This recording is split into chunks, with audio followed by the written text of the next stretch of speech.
d'apa me chia papa gben pe vi wa dape me yo mi opete mi ase egbe ina do mi opete gbo gbe mi le Facebook live wo mi anye gbe anon nam ne me fo ni debli bogodo mi anye susu anota me nam ne nkeke eva ni meta me nkeke ama obi amre ni magbele mi anovi o mi akhonlo mi afo mi adada opete le gbeji ama be Martin Kobla Yvonne Mohammed bakple Ifadara Kadi Fisher ono Aminatu Gani pleto opete ame koko tichio ame de kakpo vi opete le gbejire o proclami le hekeme godo ele mi akpore mi la hapura ina o ba na menesese do ne je doji na agbene je agbetefe na nu yo wo le vodu ne di na tron no di na to bo jopata ne di na jopata be vi opete akan ne di na kan be vi opete ame yo opete le gbejire pepe di pede mi yo ko de mi asime be mi akpro mi adore mi pota ne mi chase mi pota ne mi desro mi pota ne mi je vire ne mi pota ne mi avio Seiram Kofi Seiram Leon pakple redeem all the dokwa ngologbe mi adasi be sime na chocho ijojo the dokwa government no the dokwa nje jina olo enye gbe mi me dora na mi enye mi viko menyo na tata nyemenya no sia no e menya e mafia mi sia e ma gboro na mi me de kuku na mi keke mi na mo na hu akan mi awele to me mele mi anwolo kodo Kofi light mena efi me kle nwero na me kwa be o dark lo or you don't see so it's dark I cannot is it very clear here really but me I can't see it as such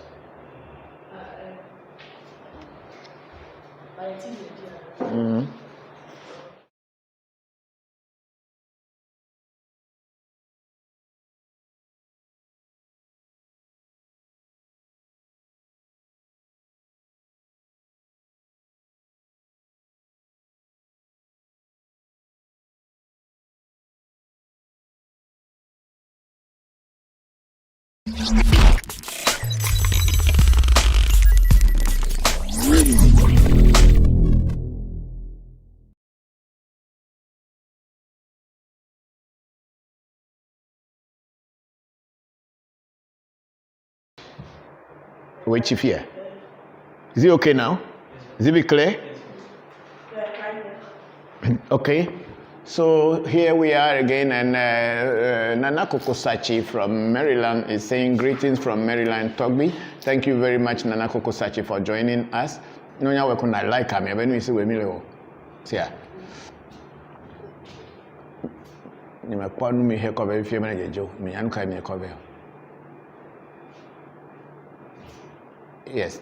And then Oben I like it, and then me Felix Prince Felix Kojo Palco, long live old dignitary vodu. Yeah, thank you, long live you also. Thank you very much. And then we have Curtis Wilson, grand rising to everyone. Same to you, Curtis. Douglas Ketu is saying hi. Hi to you, Douglas. How are you? We have a big sister Ifadara. Greetings, Papa and family. Blessings to everyone from Augusta, Georgia. Thank you very much, big sister Ifadara. Blessings to you too. Then we have Olaya Hassani Ibeji L. Happy rising. Thank you very much, Olaya. We have Mario Young. Good evening, Daddy. Greetings from India. Mario, how are you? Thank you very much from India. Thank you very much. I hope everything is going on well with you. We have Sister Abla Ado. Good morning, Sister Abla. How are you? And we have a big sister, Yvonne Ekuya Mohammed. Greetings, Brother Christopher. Blessings to you and your family. Same to you, big sister Yvonne. Watching from Atlanta, that is Abla Ado is watching from Atlanta. And then we have Brittany Auguste sending blessings to all from St. Lucia. Thank you very much, Brittany. We are very grateful. And then we have a sister Ifadara. How is everyone on this platform doing? Beautiful blessings to everyone. So that's from big sister Ifadara to all of you. Douglas Ketu, good morning, Papa. It's Sunday and it's good to get wisdom and knowledge from you. I enjoy listening. Be safe. Thank you, and you too. Be safe. Thank you very much. And we have a sister Angie G. Fisher. Greetings, family. Happy Sunday. I would love to hear what our first day of arrival would look like. Angie, I don't know how it's going to look like, but we are all getting prepared for you. Thank you very much. And then we have Ifabum. Thank you very much, big sister. And then we have Eric Spencer. Good morning, brother. I enjoy listening and watching you. Thank you very much, Eric Spencer. Greetings to you too. Then we have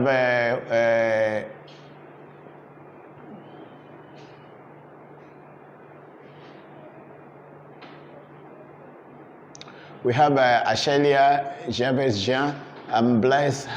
Thank you very much, Ashelia. We are very grateful for you joining us this afternoon. That was from Facebook, right? Okay. And then we go to YouTube now. Today we are trying to be on YouTube again. We are having challenges, but we'll do our best until when it goes off. So please bear with us in case we are on it and then we are not. You're not getting it again. That means we are off the YouTube. But we've been trying. It's just the package they wanted to give us is too expensive for afford $1,000 a month to be paying for the transmission. But then, if we are appealing to you, if people who are watching this are interested in helping us, they can help us to be paying it, and we owe contributions from everywhere, and we can afford to pay so that we can transmit on YouTube very successfully. All the same.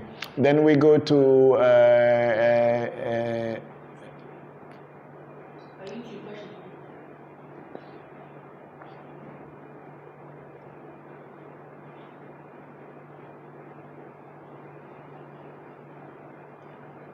where is the question? Eh?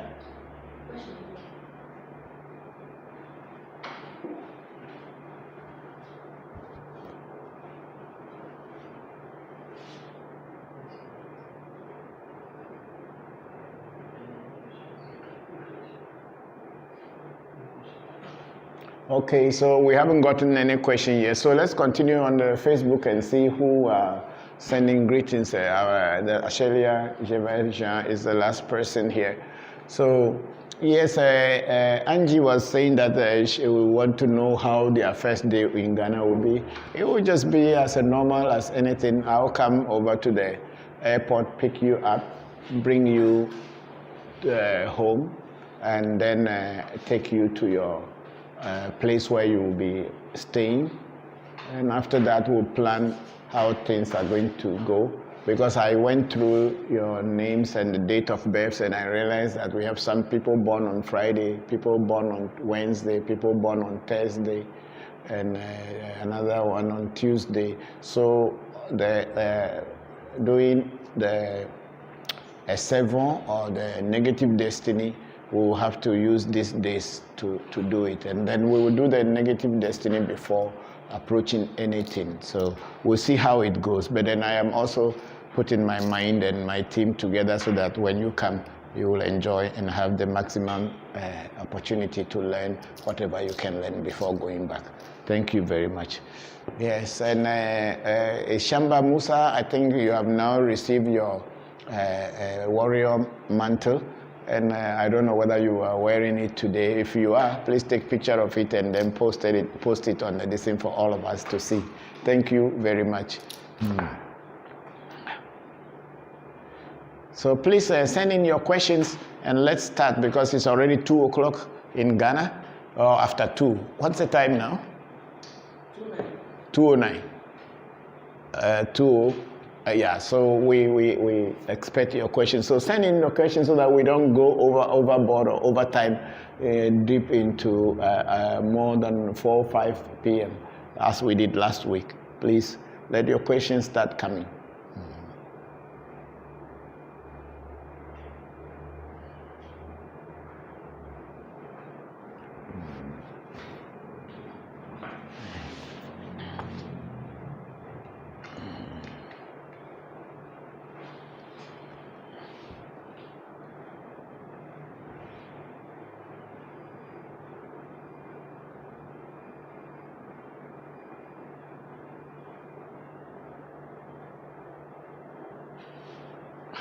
Let me play some video.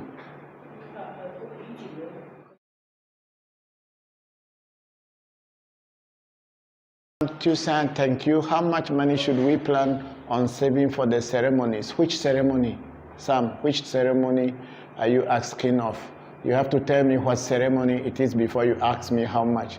There are so many different types of ceremonies and rituals in voodoo and in Fa.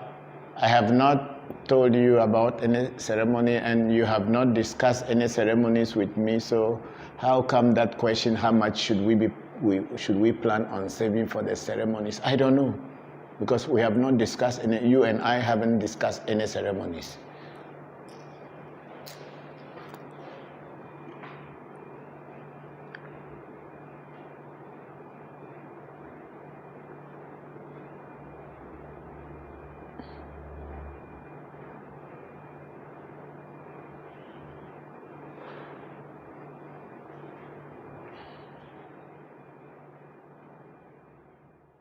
Akai, are you there?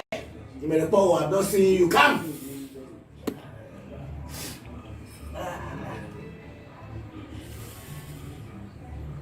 Akai, Elefimia, Eletoma. Tell him to stop. All is because these things you are going to go with them. So if you can't control them, you can never control them. Stop.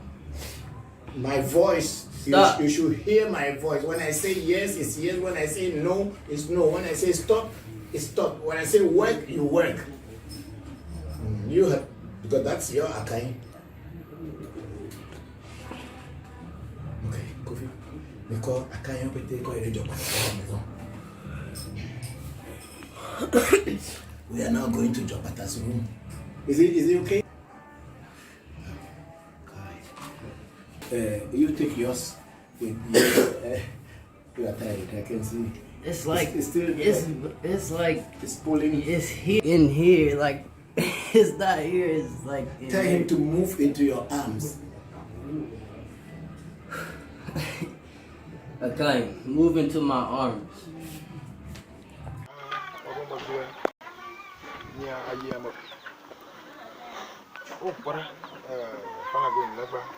Atafe na ngloma pelela bale fa gboma sesem abe kwetu ina egba yo mi fo mreji lekele ke hari afana no mani bodu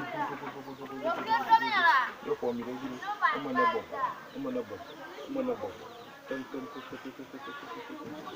mo na bo bolo bu kata le tu mana ni ko na tafe mi o kata ma ji jamni nyongunya o fu da mini ali a move for me.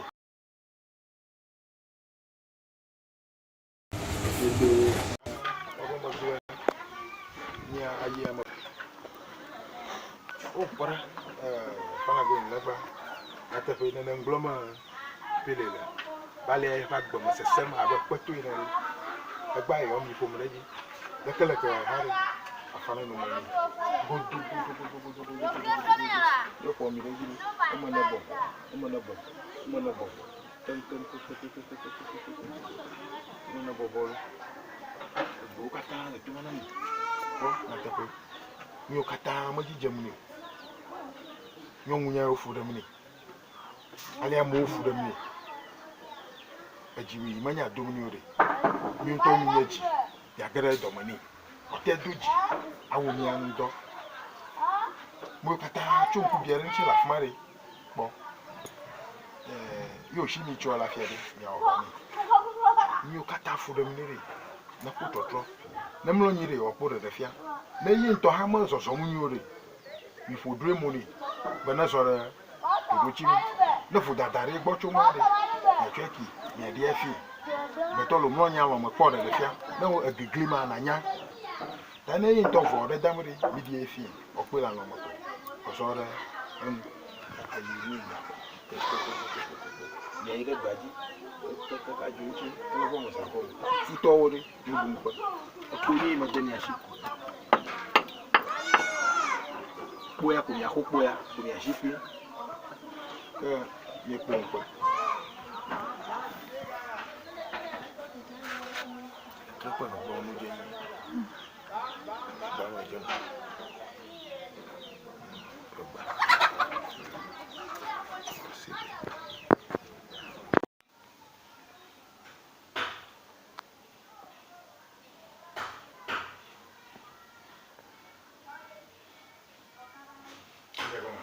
Yeah.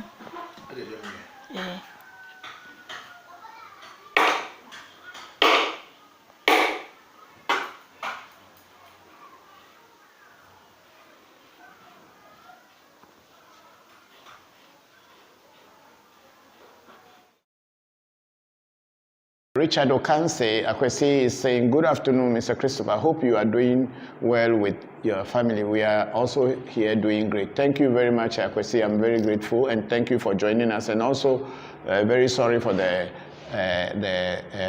accident that happened at your workplace. Sorry to hear, but I pray and hope things will go fast and you'll get healed quickly. Thank you very much. Then we have Isaac Opoku, great leader. I'm greeting you for good teaching all the time. Thank you very much, Isaac. We are very grateful. And then Caddy Fisher, greetings, Papa and family from Atlanta, Georgia. Thank you. For Martin Kobler, greetings from me to my brothers. Thank you very much for Martin. And then we have Senna Tuesday saying, greetings, Papa. May all the great ancestors be with you always. And may they be with you too, Senna. Then Ashe, that was Senna Tuesday. Caddy Fisher had 18 days left. Yes, Caddy, I'm getting ready for you all to come. And then we have Ifadara saying, powerful prayer. Thank you very much, big sister. Angie G. Fisher, Papa, if you are given a reading and it states that an ailment you have would be better after surgery, will this still happen if you did not do any of the sacrifice you were given during the reading? The sacrifices are supposed to block whatever unexpected happenings that may happen during that ailment or during that surgery. So if you don't do the sacrifices or the rituals in the reading, then you cannot expect that the course of the reading will be fulfilled.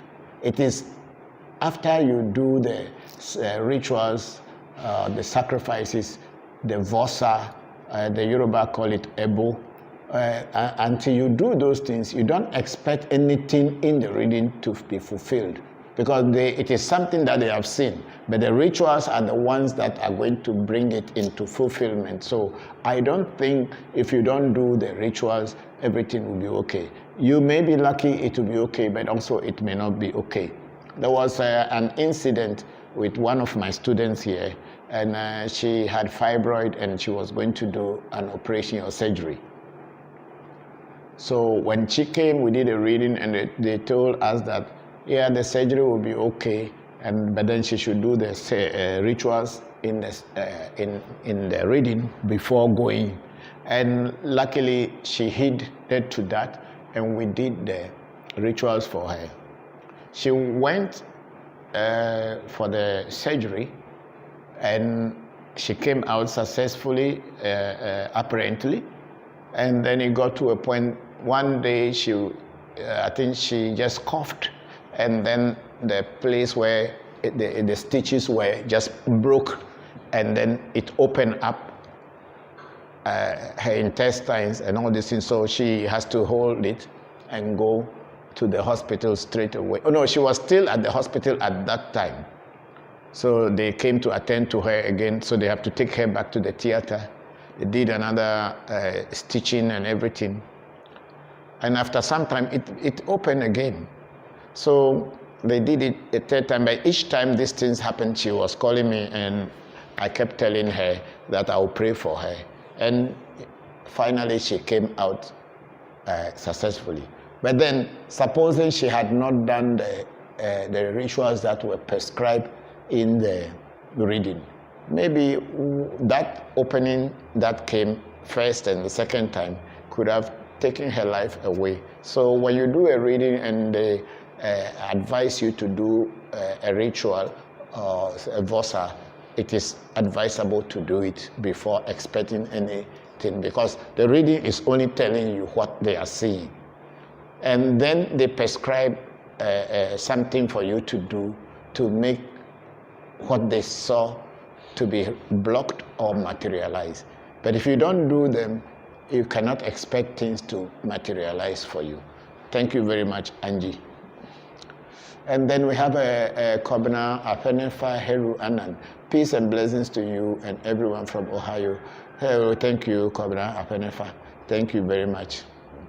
Then we have a Shabaki Fernandez. Greetings, Papa. Blessings to you and the African Magic Temple. Thank you for all you do. Thank you very much, Shabaki. We are very grateful and thank you for everything. Mario Young from India, I say, yes, Daddy, I have followed the spiritual cleansing and I can already feel the positivity. You are really a great daddy. Thank you very much, Mario. I'm very grateful to you. And then we have Koku Agbeko. Good afternoon. Good afternoon, Agbeko. How are you doing? We are fine here. Hope you are fine too. Then Senna Tuesday and Ifa, Big Sister Ifa, Dara replying to Senna Tuesday, or Ifa Dara, blessings, mommy. Okay, that's thank you very much. And then we have Shamba Musa Muhammad. Greetings, Papa. Shamba, how are you? Thank you very much for joining us. And then we have Kadi Fisher. Papa, explain. Brother Shamba Musa, warrior Matt. Yes, Shamba Musa had ordered for the garment that I displayed here, the warrior garment that I had displayed here about 3 weeks ago. And he ordered for it for some time now, but then we went through all the process, the rituals, the feeding, and all this thing, and it has been shipped to him in Ohio. So that's what I was talking about. So now he has his warrior mantle, the clothing, we call it in Ghana batakari, equal base. That's what it is. Yeah, so that's what I was talking about. Then we go about on Olufemi George. Greetings, my Papa. May the blessings always be with you, sir. Thank you very much, Olufemi. I'm very grateful. Okay, go ahead. Move it. And then Shamba Musa. Oh, my friend told me she dreamed of eating cowrie shells. Papa, what could this mean? No. I have never even had anybody who said that they had a dream of eating cowrie shell. No, this is my first time, so I have to find out what that kind of dream could be, because the cowries represent money, wealth in our olden days, so maybe something to do with getting some good luck, providence, giving you some good luck or something like that, but I don't know. I'm not very sure. I must find out from some people who are older than me. Yes, and then we go on to Big Sister. Papa, in an earlier session, you stated it takes 5 years to get the mirror. You have, yes, that's true. Prior to the 5 years, what would one acquire equivalent to the mirror? Okay, what you can acquire as equivalent to the mirror in the 5 years, I don't think there's any equivalency in this, but you can be learning other forms of divination, which is one is to learn the divination of the cowries, and also maybe get the Afa or Ifa, the Afa divination, to learn it, how to read the odus or the oracles, which one comes first, which one is older than which one, and then comparing them, at least having knowledge of the odus. Each odu has its own story and its own meaning. So I think learning the odus is one way, because the mirror is not like something you learn. It's not something in a book that you can learn from. I think earlier today somebody had sent me a message in my message, was talking about that, and then I was explaining to him that Afa is regarded as one of the highest, but it is not like necessarily being the highest form. The difference between Fa and other AV divination tools is that a Fa is an institutionalized form of divination, whereby everything is written down and stories written about them, and then the oracle, whenever it falls, whether it is me who is trying to explain it, or it is Kojo, or it is you who is sitting at home who is explaining it, if we really understand, it will come to the same meaning. So it is more like a religious sect. just like how the sutras in the Hindu texts and in the Quran and all this thing, once if they say sutra number this, everybody can read it.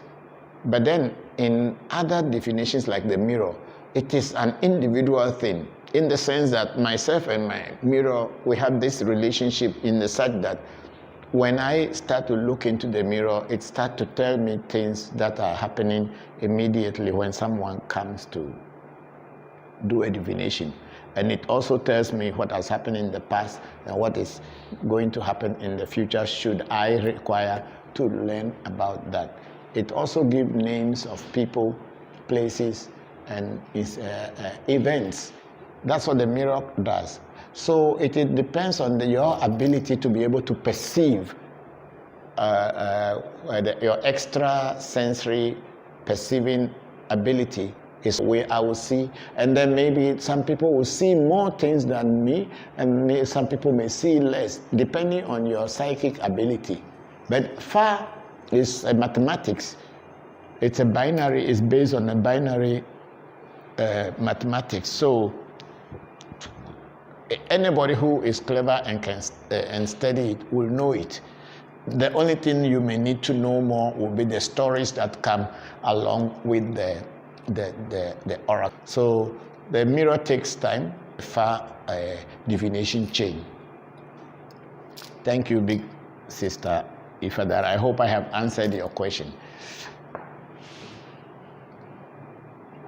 And then we have a sister Abla Ado say, I'm making plans to come to Ghana in December around Christmas. Do you or African Magic Temple have anything going on then? Sister Abla A. Ado, 5th of December until the 31st. And sometimes we start earlier depending on the work that is on us. At least from the 20th of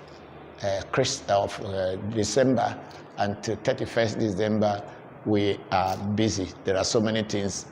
You may not come and meet a big party, but there will be individual things that we'll be doing until 31st. But the 31st is the grand finale, or the great grand night where we invoke the new spirit that, or the archangel that is going to rule the next year or the following year. So sure, there are activities that are lined up for Christmas and New Year. And then Kadi Fisher, I say, I want the mirror.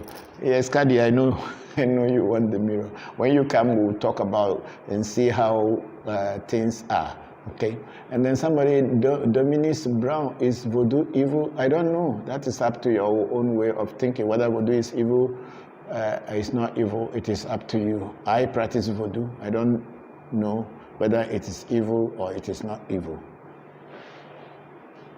Ramana Malaika, good morning, Papa. Blessings to you and your family. Watching from Atlanta, Georgia. Can you recommend a book, if there is any, to learn songs or prayers to say for the deities of voodoo while you are at your altar? I don't know. I don't have books, and I don't know which prayers you can learn from books. Voodoo is a very practical thing. It's not a book thing. But a lot of time people think that it's a book thing to learn that knowledge. No, I don't know whether they have written any songs in any books or whatever. Even if you may have any prayers of voodoo in books, they probably will be in French, because most of the French countries, Togo and Benin, are the ones who are very known for voodoo, and a lot of researchers from the Europe and other places had gone there to do researches, so they probably have had written certain things down. But here in our English colony, little is known about voodoo, even though the Eves have lived with voodoo and have done voodoo all their lives, just like their sisters and brothers in Togo and Benin. We had always been voodoo people, but not so much is written about voodoo in our English language. Yeah, that's what I would say. So I cannot immediately recommend any songs or prayers, because each voodoo is different from another. The voodoos that I work with are not the common voodoos that people know, or are not voodoos that are very popular with people. So what song can I teach you about da voodoo? I don't do da voodoo, and I don't have those vodus. So I don't know what song, but those are the most common.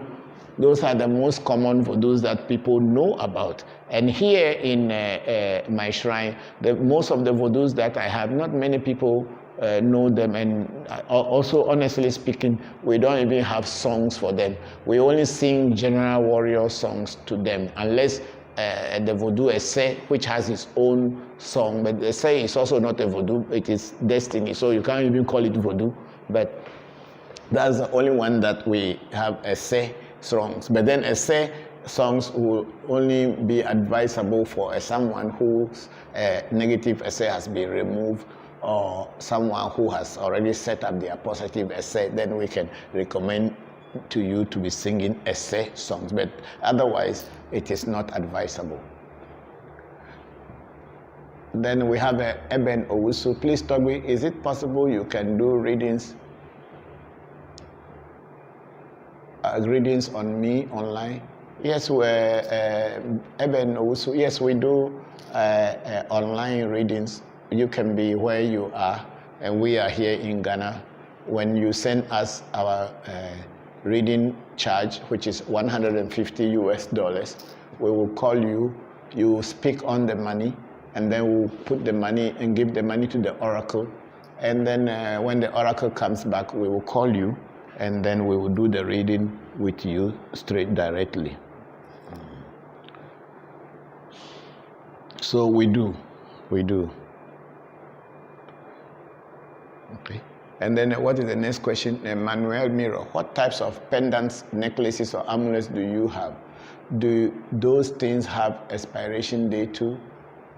No, I don't have pendants and necklaces or amulets. I don't sell those things.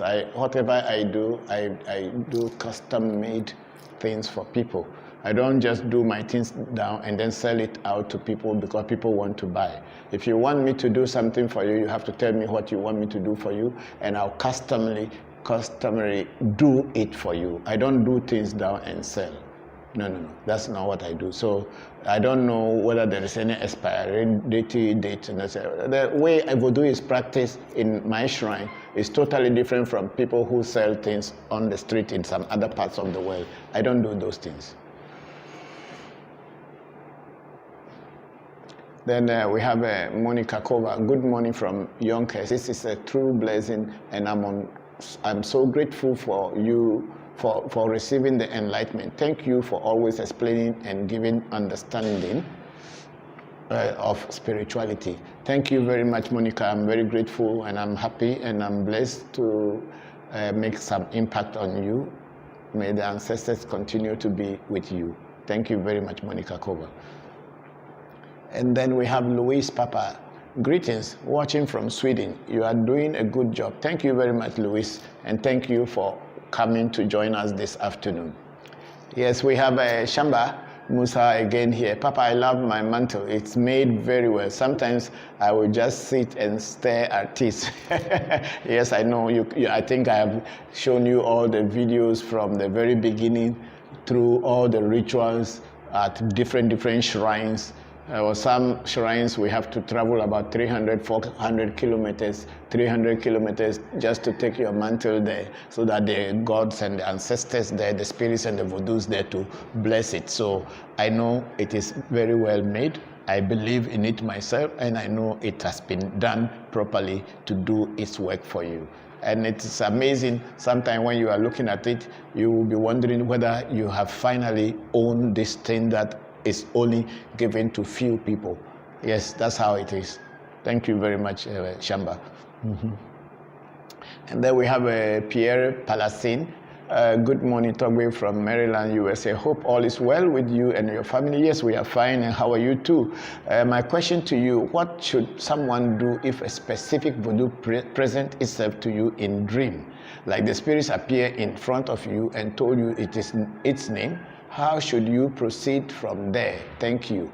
Yeah, Pierre, what you can do is that if you see something in your dream like that, whatever it told you in the dream, and when you wake up and you are still aware and know exactly the instructions that spirit told you, what you should do is follow the instruction on the physical plane and do exactly and use the names that it has given you. And when you use those names, and after some time you get some results, then you know the spirit is a real spirit. It is not just a dream. That's all that I can say. You must experiment and experience it. Then you know it is real or it is just a dream. Then we have Angie G. Fisher. Papa, do you consult your mirror before those you know are coming to your shrine for initiation? No, not always. I don't consult the mirror to know whether people are coming for initiation. No, I don't. You see, the mirror is such that when it has been bestowed on you or given to you, it comes to tell you things even without you looking into it. Whatever is necessary for you to know, it will come and whisper into your ear, into your mind, and you pick the information, and then you work on it and see whether it is the spirit that is talking to you or it is just an imagination. So I normally don't go consulting to find out, oh, this person coming, what is it, who is it? No. If it is me to know, they will tell me. I'm not trying to be God. I'm not trying to be a superhuman being. I'm just as ordinary as all of you are. And I am just a tool, an instrument in the hands of the energies of God. And I'm just being used to put or connect human beings with the psychic world. So I don't claim any power of my own. Every power belongs to God, and I am only an instrument. So I don't go looking into anybody's private life to find out whatever. But if the spirit or the energies that are working with me feels or think that something is necessary for me to know, they will definitely want that you wouldn't initiate them. Yes, I had told many people that I will not initiate them. It depends on the attitude that the person has. When the person comes to the shrine or come to meet me, I can tell if the person is real and if the person is not real. I can tell. I don't need to necessarily consult anything. I can tell by my instincts can read into everybody's life who are real and who are not real. And if I don't find you very capable of knowing and having this secret because you may use it for negative things, I will not teach you and I will not initiate you. Yes, and then we have Patricia Amo. If you are, Papa, please do the soap psalm for us here in Ghana, please. Okay, if you are come. I told you always come. Let's see how I can do some for you. Yes, I will do it for you. Don't worry, I will do it. And then a big sister, Ifadara, when praying, the Spirit will give your songs. Yes, you are right. You are very, very right. But even the Abochi, when I open the mirror, moment I open the mirror, if there's anything that is going to happen, sometimes the mirror start to bring songs, and I start to sing those songs. And then in the song, I will know exactly what is happening to the person and how the person should go about it. Yeah, if big sister, if father, you are very right. The Spirit will give you the songs. That's very true. I'm very happy for that answer. Hello, Papa. That's Carl Ado. Papa and family. Hope everyone is doing well. I'm on my way to the temple. Yes, we are here, Carl. Please come. We are here. We've just started. Then we have Vincent Nana Guzman again.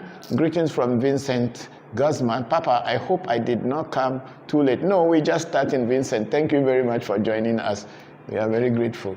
And then we have Emmanuel Miro. Can you share with us some of the benefits or advantages you have achieved in voodoo compared to when you were in other religions? Okay, Emmanuel, understanding of nature and how to live in harmony with it.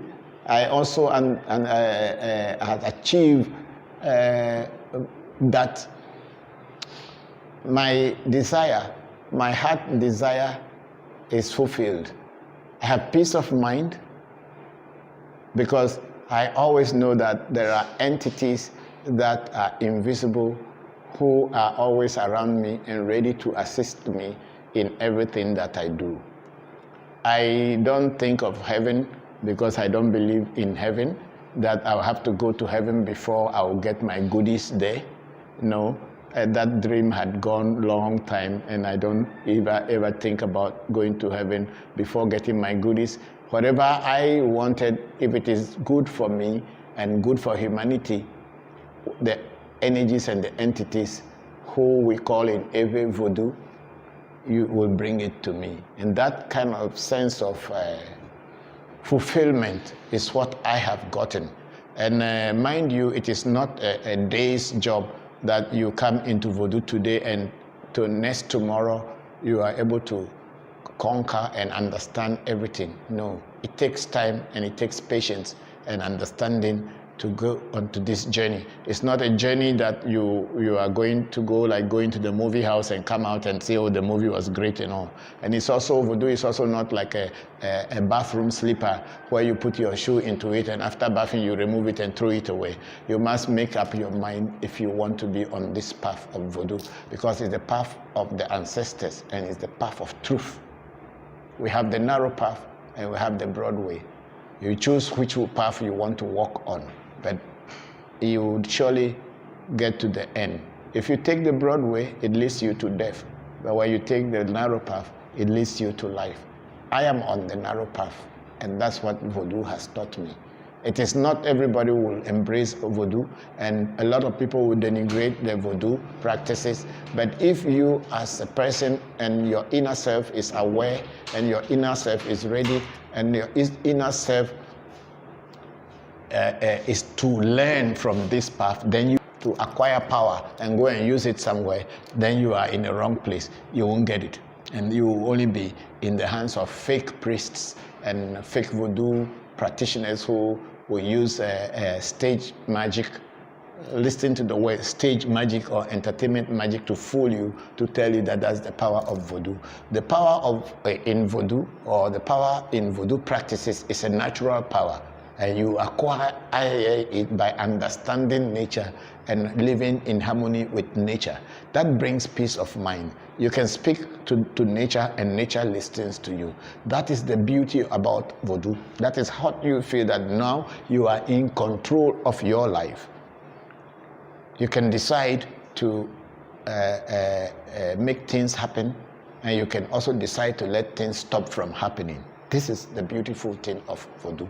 That is what I have achieved by being in voodoo. Thank you very much, Manuel Miro.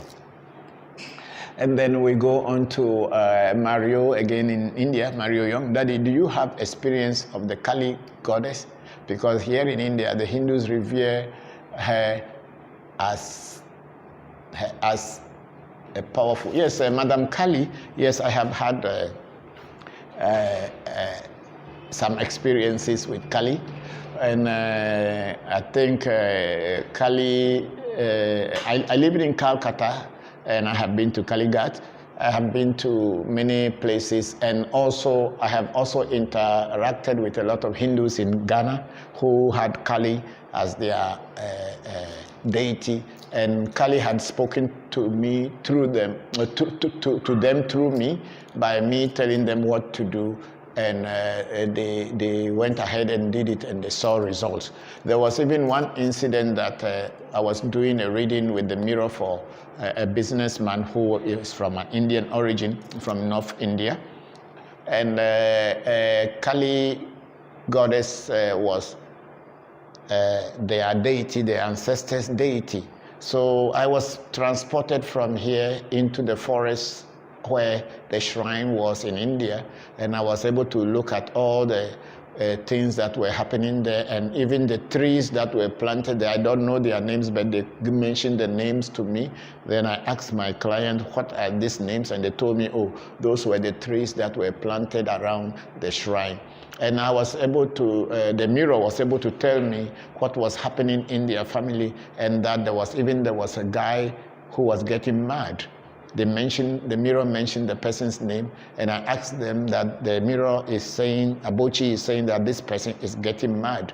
Is that true? And they told me, yes, it is true. He's getting mad, so they most of the time locked him up in a room. And Abochi was able to tell me about someone who was going to die in the family. Abuchi mentioned the names and told me everything. So I asked my clients, and they say yes, it's their uncle, their father's brother, and blah blah blah blah. And then in about a month, that person passed on, and then they came back to tell me that everything that I told them came to pass. So that is the experiences I have with Kali. Yes, of course, because I did Tantra yoga when I was in India, so I have some little bit idea about Tantra, and I think Kali is one of also very powerful in Hindu goddesses or deities. Aisha Segia. Hi, hello Aisha, how are you? Thank you for joining us. And then we have Sister Abla Ado again. Do grasshoppers have any symbolism in voodoo? Every entity on this planet, every animal, every blade of grass has got some symbolism in voodoo. It's until you needed to use them, that is when you know. But if you don't need to use them, then you will not know. When they become necessary for you to use in a voodoo, then you see how important they become to you. Even houseflies, they have got a symbolism in voodoo. And then Kwame Amuzu again, hello, hi Papa, hello Kwame, how are you? Thank you for joining us. And then we have Sister Kadi Fisher. I'm looking for my heaven right here on earth. And Kadi, yes, we are all looking for our heaven here, not in the sky, because why should we die before enjoying heaven? Why the person who brought the religion to us are enjoying their heaven on our lands? Is it not a pity that we, the black people, especially the black people of Africa, believe that our good things are only in heaven, while our masters and our colonial masters are enjoying living good life and eating good food, and we are not even getting the crumbs, but we believe that heaven is where we will have our goodies. Do you think that if heaven really exists, the white man would teach the black man how to go there? Think about it. Here on earth and in this lifetime. Yes, I believe very much the same in your philosophy. Yes, we have Emi Reja. I need a share reading. Which one is the share reading? I don't understand. If you're talking about the cowries, yeah, we don't do cowrie reading very often because we have passed that stage already. We are doing mirror and we are doing the book. This is also another book that I use for reading. We call it Agbale. It's also part of Abochi. I can do a reading from this book, just open it down, and then I can start telling you about your life. We call it in Ewe Agbale, book reading, how to read from book. There's nothing inside, just this thing the old man did inside for me, and for me looking inside, I can tell stories about life. So share reading is not what I do at my shrine. Thank you very much. It is what we teach new students who are very new into voodoo. We prepare the shells for them so that they can be practicing reading or to be able to communicate with the psychic plane or the voodoos that they are being given, so that they can be using the shell or the cowries to understand their voodoo until the voodoo start opening the mind, their psychic mind, so that they can directly feel and understand the voodoo. Thank you. Yes, and then we have Leslie Oma. Greetings, Papa. I hope you and the family are good. Yes, we are good. And how are you? Papa, assuming a priest gave you a ring for protection, you go to another priest for reading and the ring appears in the reading. In the reading, it says the ring is not good. Stop using it. You consulted the priest who gave you the ring. He also said it is good. What do? That's the problem when you jump from one priest to another, Leslie. If someone who, you must have a master that you can trust. And how do you come to trust a teacher or a master? It is the way he does his things, and you must have had some personal interaction and experiences with that particular teacher. You weigh him in his dealings with you, and whatever whatever he has whatever way or whichever way he has dealt with you, you have to weigh it to see it whether the person is being honest with you or is taking advantage of you. Why I say so? Because this work we are doing, there are so many people in the voodoo or in Afar who are scammers as well. A lot of people do not really hear any voodoo, and then they don't have eyes that can see, so they don't have the clairvoyant eyes. But you go to them, they will tell you a whole lot of things, and you will believe that they are saying something, but they are just taking advantage of your innocence and you not knowing. Just like how the pastors in the church, in our churches, can stand up and start to prophesy and tell what kind of things. They only see people who will be dying. They don't see people who will live, and they see people making money, and they tell you your money is coming, it's on the way, all kind of stories, and then you get overexcited, and then you give them money in return because you must sow a seed so that the seed will grow. But the seed you sowed only grows in the house of the pastor. So there are people in this our tradition too. So when one priest prepare a ring for you, if the ring is really a good ring and it is really powerful, if the ring appears in any other reading anywhere with that other priest, and if that other priest too is a real priest, the person may only see the ring on your hand and pretend to see it in a reading. I don't know whether Leslie got my point. Maybe you were wearing it and the person will tell you don't wear it.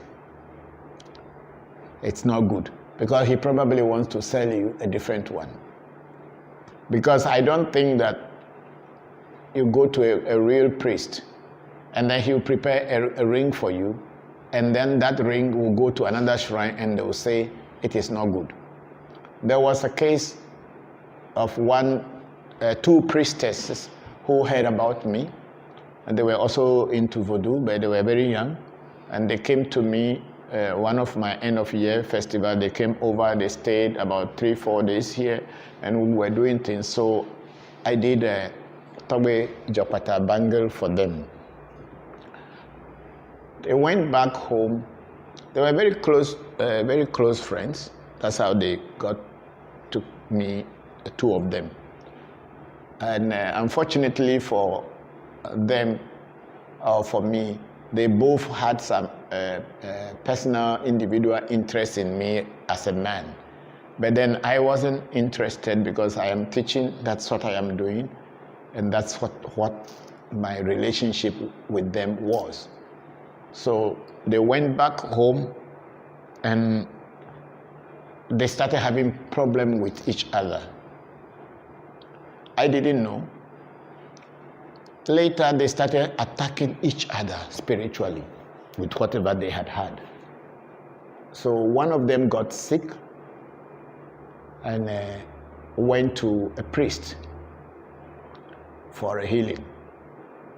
And the priest was telling her that until you remove that bangle on your arms, I'm not going to do any healing. So she consulted me and asked me that this is what the priest was telling her, that she should remove the bangle. Otherwise, he is not going to heal her. So I asked her to ask the priest what was wrong with the ring. What I heard was that the bangle or this bracelet was blocking the chances of those spirits because it's a super spirit, so they cannot pass over him to get to her. So for that reason, the priest was asking that the bangle should be removed so that they can get access to her and heal her. But she also told me if that's the case, that she was going to remove the bangle from her wrist, then she would prefer to die with her sickness. I advised her not to do that, but she didn't. She would not listen. So eventually she passed on without removing the bangle because she believed that means there is an energy protecting or around her. It was the mistakes of the two of them. That's what brought it. Otherwise, it couldn't have happened. to her that she will get ring, but there was a mistake the two of them did. In spirituality, try as much as possible not to attack people. Because once you attack people, you open the doors for other people to attack you too. Thank you very much, Leslie. Thank you very much. And then we have Deus Caritas Esqua. Is there a hand of Afa? I don't know. People say there are two hands in Fa. People say I get one hand, I got two hands. And yes, maybe if you say so, yeah, those are the ones they call hands in Afa, because Afa, it is said that you need to get the smaller side and also get the bigger side. But then some people, when they are initiating you, they initiate you completely. When you are not completely or totally initiated into Fa, then they will tell you have one hand. But then when you are fully initiated into Fa, they say you get the two hands. When you are only halfway initiated into Fa, you can never do a divination. You may do it for yourself, but you cannot do a divination for another person. But when you have both hands of Fa, then you can do divination if you learn how to do it. It is not because when you get Fa, then automatically you can do divination. It's also another training and act to learn all together. Thank you very much, Deus Caritas. And then we have Danilo Imberile. Good day, Papa. Papa, what spirit or initiation in voodoo is similar to that of Abraxas? I don't know. I am the only one doing Abraxas initiation, that's what I know of. I don't know. I don't know any other person doing Abraxas. And Abraxas is actually from Jewish Hebrew Kabbalah. So that's a totally different thing. So I am the only one doing Abraxas in my voodoo, because I understand voodoo to be spirit, and spirit does not belong to only Aveland or to Africa. Spirit belongs to everywhere in the world, or every culture practices spiritual practices or do spiritual practices. And I had gone through many cultures, and I have learned from different cultures, and I have inculcated all those things into my teaching and my work. And Deus Caritas, hello Patricia Moore. Okay, let's go up. And then Audrey McCarsbrook, good morning, Baba. So grateful of your wisdom and your teachings. Thank you very much, Audrey. We are very grateful for you joining us. And then we have Manuel Miro. Do voodoo intentionally make people forget their promises and punish them, or people are just forgetful? Manuel, what's the name? Manuel Miro. Why should voodoo intentionally make a person to forget their promises? Why do you think that voodoo will make you to forget your promise to them? Does that make sense? It is human beings who are dishonest. When they need things, they make promises. When they are in need, they call heaven and hell. They put all things as if there is no tomorrow. And the moment their problems are over, they tend to forget, because reason is the time they were making the promises, they were only making it with their mouth. It wasn't coming from their mind, and it was not coming from their heart. They were in need. They needed some help. That's why they could say anything. It is just like a man who sees a woman and he's interested in the woman and probably wanted to have sex. He will make all kind of promises. And once that contract or agreement is done, they forget the promises they made. Same it is with people who come to voodoo when they are really in need. Or not necessarily even voodoo, even to people who go to church or go to anywhere. That's why the pastors will force you to pay 10% always, because they know sometimes maybe the things they are praying for are working for you and you won't come back. So they force it out of you. So voodoo will not intentionally make you to forget your promises. You chose to forget your promises, or you were not really making any promise at all. You were only saying things from your mouth to please the person who was going to help you, or the voodoo that was going to help you. Thank you. Then we have Kwame Amuzu again saying hi. And then we have Abla. Is when you look into Hinduism and you look into, what do they call it? Kama Sutra.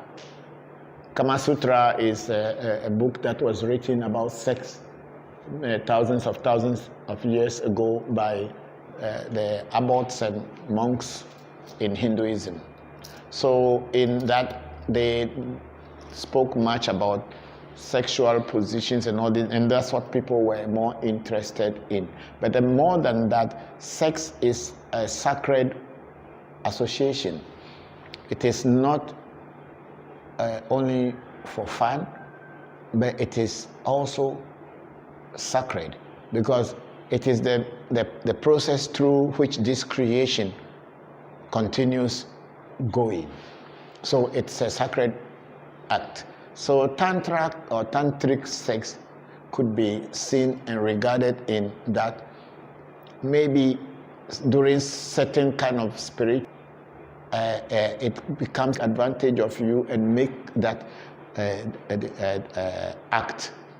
So I may have to go back to it and read it more before answering, so I don't make any mistake. Okay, thank you very much, Abla. Thank you, I'm grateful. And then replying to Kadi, that's Shamba Musa, I saw heaven at African Magic Temple. Thank you very much, Shamba. And then we have Mario again from India. Thank you, Daddy, for the explanation, because I have some friends in Kolkata, and they told me that when it is the Kali Puja, it is a big festivity, and they do sacrifices for her. Yes, that's very true, because Kali eats blood. Kali eats blood just like how our vodus eat blood here. But then it's a Hindu goddess. Even she likes blood. Yes, she likes blood. That's why there's always blood on her tongue. And then you see the garland that she puts on her neck. I think the 52 human skulls on her neck. 52 or 55, I'm not sure. No, but I think 52 human skulls, like the chain that she wore. And that is Kali. It is blood. They sacrifice for her. They kill bulls and all kind of animals for Kali. And always there must be blood on the tongue of Kali.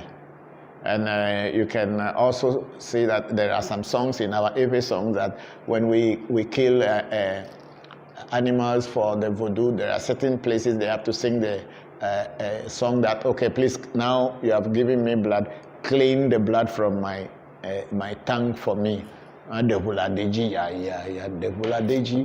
there's a song that we sing. So Kali has always had blood on her tongue because she eats blood. They do sacrifices for Kali, just as we do it in Ewe voodoo. Thank you. And then, let me see. There's somebody, he wrote something again. Go down. He said that they slaughter goats, chickens for her. Kali is black. Yes, it's a black goddess. Yes, it's very, very true. I lived in Calcutta. I was in Tiljala in Calcutta for some years. The time I was taking my training in Hinduism. I was in Anandamaga, so I stayed in Tiljala in Calcutta. And from there I went to training in Benares, Varanasi. And from Varanasi, after my training, I came back to Calcutta at Tiljala. And I stayed in the Jagriti, the Mahajagriti there for long, before being posted to Thailand as a regional priest. Yes, and then we have somebody again replying to Kadi Fisher, Shamba Musa Muhammad, my brother. I can't wait to experience I'm finally doing my countdown. Yes, thank you, Kadi and Shamba. Okay, now it's Shamba, and yes, I'm happy for you. I can't wait to hear about your experience. Yes, everybody will have their own personal and individual experiences. It may not all be the same, but we are all different. We all have different destinies, so we will have all kind of different experiences, but each experience is worth waiting for. You jump somebody's own. No. Yeah, yes, wait, let's see. My brother can go up, and then Shamba. Yes, I'm happy for you. I can't wait to hear about your experience. Okay, then we have Amy Raja. I have been placed in the middle of spiritual mess. I was gifted a book called, gifted a book called The Book of Time, and honestly, it was extremely cursed. She had so much evil in it, you could affected the life and people around me just to draw in it once. I've also been doing so much research and reading so many books and taking so many things in consideration towards it, and I have been looking for someone who can help me get past Papa Legba, get past Papa Leg and a lot of my card readings, and even when trying to draw in the book, it seems they have dead stopped me. Now that I have put enough blessings and good projections and counteracting drawings, praying and giving offering just to stop the bad things, a cult intending by giving me the book to me, it seems life is good, better than before, but I have always been interested in the practice, and I live for New Orleans, always have. Maybe this is a bad place to post this now. I don't want to disrespect any of the gods or do anything accidentally wrong without knowing. Yes, Amy Raja, thank you very much for writing this. I'm a little bit confused about the book you are talking about. I don't know about any book. And for us at our shrine, you are not disrespecting any god or any voodoo or any deity by asking questions. But I'm just really not following or not understanding what you have written, that the book, and you wrote into the book and listen. No, they say for us in our shrine, voodoo that we practice is a practical thing. It's not a book thing. It is a practical thing, and it cannot only be learned out of book by reading, but it must be physically and practically practiced, and then you can know what it is. That's the way I teach. Thank you for writing all the things that you have written, and I'll take my time to understand it again. And then we have Henry Hansen. Papa Wezolo, nice to see you always. Last week you brought much laughter to me. Keep up the good work. May nature bless you, Papa. Thank you very much, Doc. We are very grateful. Thank you for joining us, and we wish you a very successful week this week.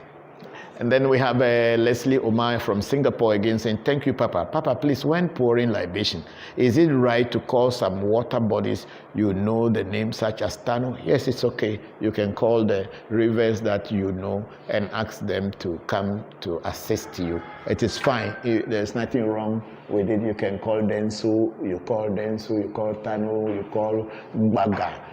You call Mono, you call Zio, you call all kind of the rivers, River Volta and River Dai, and then also the rivers that are in Singapore or places where you are. If you know the name of the river, you can mention the name of the river, because every river, every mountain, every grass, blade of grass has got a spirit behind it.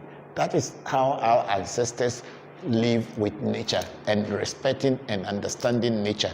So it is not that only the voodoos or rivers that are in Africa that you have to call. You call the rivers that are in the place you are, because currently that river is the one that you are with or you are near to.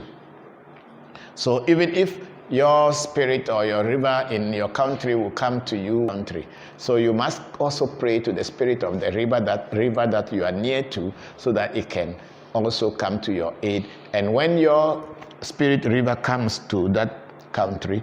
It is this river that you are with is the one that will be the host of that other spirit that is coming. That is how true nature is. Thank you very much, Leslie. And then we are going to Angie again. Angie Fisher is saying, I can't wait to experience my heaven, Lord of love. I dream of this moment. It will come. It will definitely come, and it's almost at hand.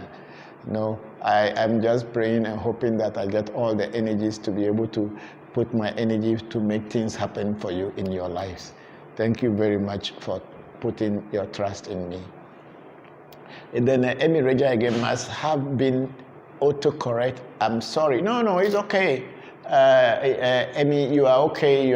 We are not blaming you for anything. I'm only saying that I don't really understand these things, but I'll take my time to learn and then get into it. Thank you very much for joining us.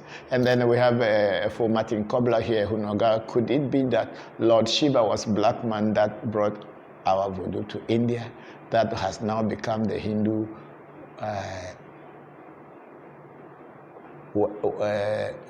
worship practices?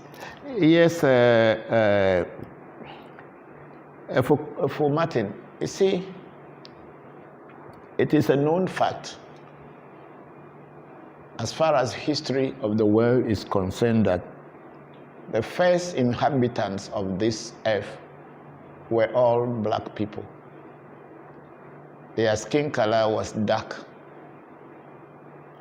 From Afghanistan to wherever, from India to Africa, from Australia to Europe. So it is not surprising to see Shiva being black, Krishna being black, and all these things. And in the case of Krishna, because the Aryans who mixed up with the Dravidians, who were the black people of India, the original people of India, the Dravidians, who are still there. They still have them in places like Andaman and Nicobar Islands in southern India. I think you have heard about the Andaman Sea and all this thing. Yeah, there are people who are still living there, and they are very black like you and I, with the same kinky hair and this melanin skin. But they are Indians. They are not the Indians with the straight hair. They are with the woolly hair like ours. And they are there. They are still there in India. But the Aryans, when they came from Europe to mix up with the Dravidians, we have this current Indian race with this brown skin. And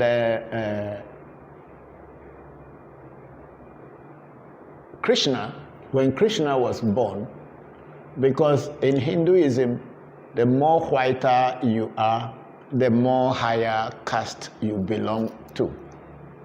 So people of the lower caste are always black people, and they are the Shudras, who are the bottom of the caste system in the Indian culture. So Krishna, when he was born black. But because he was full of knowledge and wisdom, the Hindus could not allow him to be black, so they decided to paint him blue. But the word Krishna in deep Sanskrit means black stone. So all those people were black. But it is not, because that time the black race or the black man was the main thing. Even if you go to Thailand, which is in Southeast Asia, there are still dark people, dark colored people.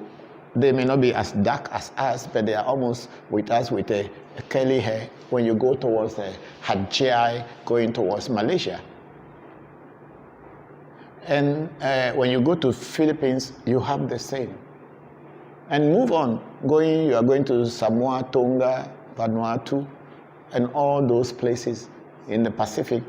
people have this, and then you get to Australia, we have the Aborigines. You go to Indonesia, through Indonesia to Papua and Aceh. All those people are black people. So that alone tells you that the human race, the first human beings that were most popular around the whole globe were black people. Australians, today's Australian white race, all came from Europe to the Australian land and took over. America, as it today, people came from Europe and went to Americans to take over. And the same it is with the South Americans and everything. So we don't need to look very far away to know that the black man was everywhere. And at the time of Shiva, there was no white race. So that's why Shiva is always looking black. And Shiva was said to be coming from a different planet. That's the truth about it, that he came with a spaceship from a different intelligence and came into Earth and landed here. There is even a saying that the spaceship that Shiva brought, there is a replica of it somewhere in southern India. How true that is, I don't know. But there is a temple somewhere in the mountains where they say there is a Shiva. There was a shrine where they make the replica of the ship or the spaceship that Shiva took before coming to the earth. So Shiva, yes, is a black man. You can look at all his pictures. He never looked white, unless, of course, if tomorrow they start changing his color. And if you look at Buddha, Buddha is black too. His nose and his curly hair, which now they made it to look like a very fashion, but because they just want to put whiteness to it. So the truth of this world is there. You go to Egypt, you see all the Sphinx and the pharaohs were all black people. But then when the Europeans started to take, and the Arabs started to come, that's when they started to see that it was black man's nose that was made there. But does it really matter? Think about yourself now. Forget about what has happened. The truth has been left down for you to explore. It is up to you and you alone who can liberate yourself. So whether Shiva was black, was green, yellow, blue, does not really matter. It is you now. How do you learn from your ancestral roots and liberate yourself? Thank you very much, F.O. Martin Kobler. Yes, we go Emi Reja again. Kwasi Rezila. Stack Bills. Okay, Stack Bills, it says that, Papa, do you know anything about the Luciferian doctrine? No, I have not even heard about it before.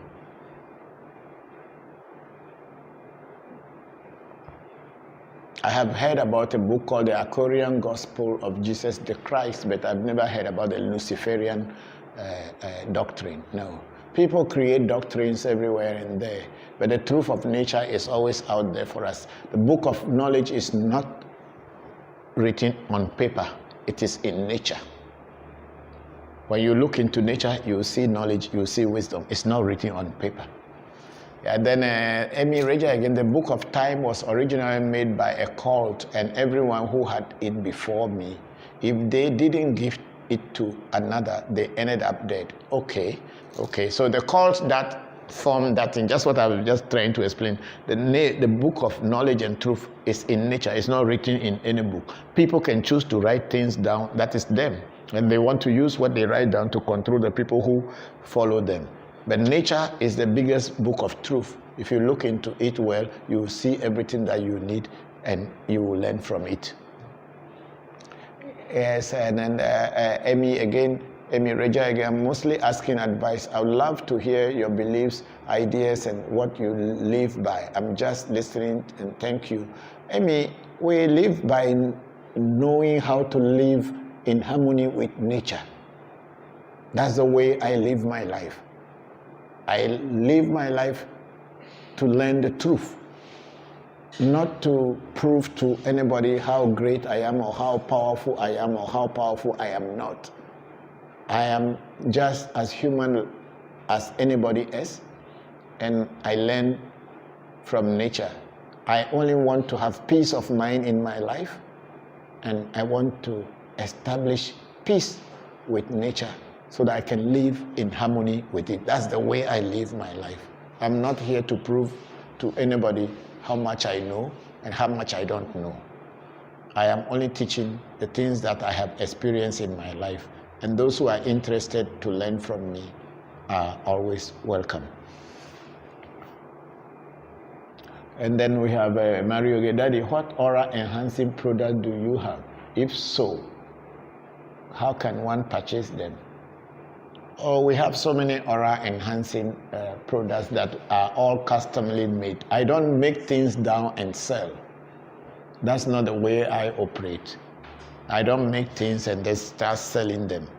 I only made acai oil, the soap, and the incense last December for the first time, and send it to the world for people to buy and enter into this world, because this year you can all see the difficulties that we have faced with this pandemic and all these things. So I didn't even know what enforced me or pushed me to make that acai soap at that time. I don't know, I cannot tell what, but then we did it in order to protect ourselves and also to enhance our aura, to get good things. Because when your aura and your energy is very strong, it is difficult for certain kind of sicknesses to come to you. Because your sickness is also a vibration coming, and then if your vibration is stronger than them, it pushes the lower one away from you. So I made that, but generally I don't make my products and then sell to people. I do them when people ask me to do something for them, then I do it accordingly, and I do it in your name, the person's name. So we have soaps, we have oils, we have talismans, we have all kind of things, herbal baths and everything, but we only make it when people ask for it. We don't make it them and sell it.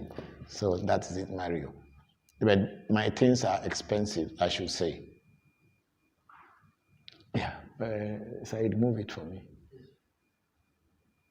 And then we have for Martin again. What is the name of the river in Hokwe? That is called River Dai. Dai. Actually, it's pronounced D. It is spelled D-A-Y-I, Dai. But we are calling Dani. Dani. Because it is believed that it's a snake goddess, River Dani. So that's the name, River Dai. You can write it on this thing for Martin. D-A-Y-I, Dani. Dai. But then they pronounce it Dani. The N comes in. That is for Martin. Okay, write it there. Yeah, River Dai. And the river, just Dai. Yeah. And then there is I. Yes, but then put it into brackets. Then you write the D-A-N-Y-I. Welcome, Gabriel. D-A-N-Y-I. Yeah, that's the pronunciation. Dani. Yeah. So that's the river at Hokwe. It's river at Hokwe. Okay. It's okay. Doesn't matter. So that's the river at Hokwe. That's how it is called, Dai. And it's a very respected river. We have its rituals and everything. When we from Hokwe, we are doing our yearly festival of cleansing and also empowering the gods and energies in our community. That's the river that is fetched to cook food for the goddess or the gods or the deity. Okay, here we go. For Kamala, for Martin, that is your answer. And then, okay, is the internet going down? Well, it's picking up the other questions. Okay.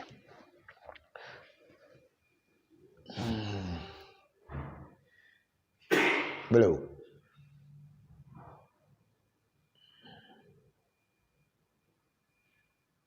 Oh, yeah, in a different place. So.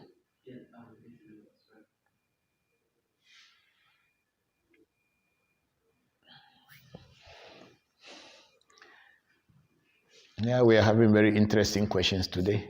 Very interesting. Okay, yeah, now we've gone on that one from for Martin. Now let's go up and see who is the next. Stack Bliss is replying to Stack. You are replying to him?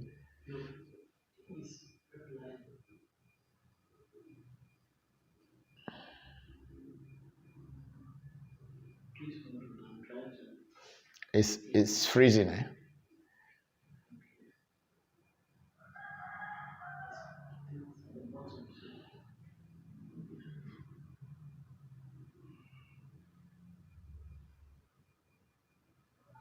He's replying to me.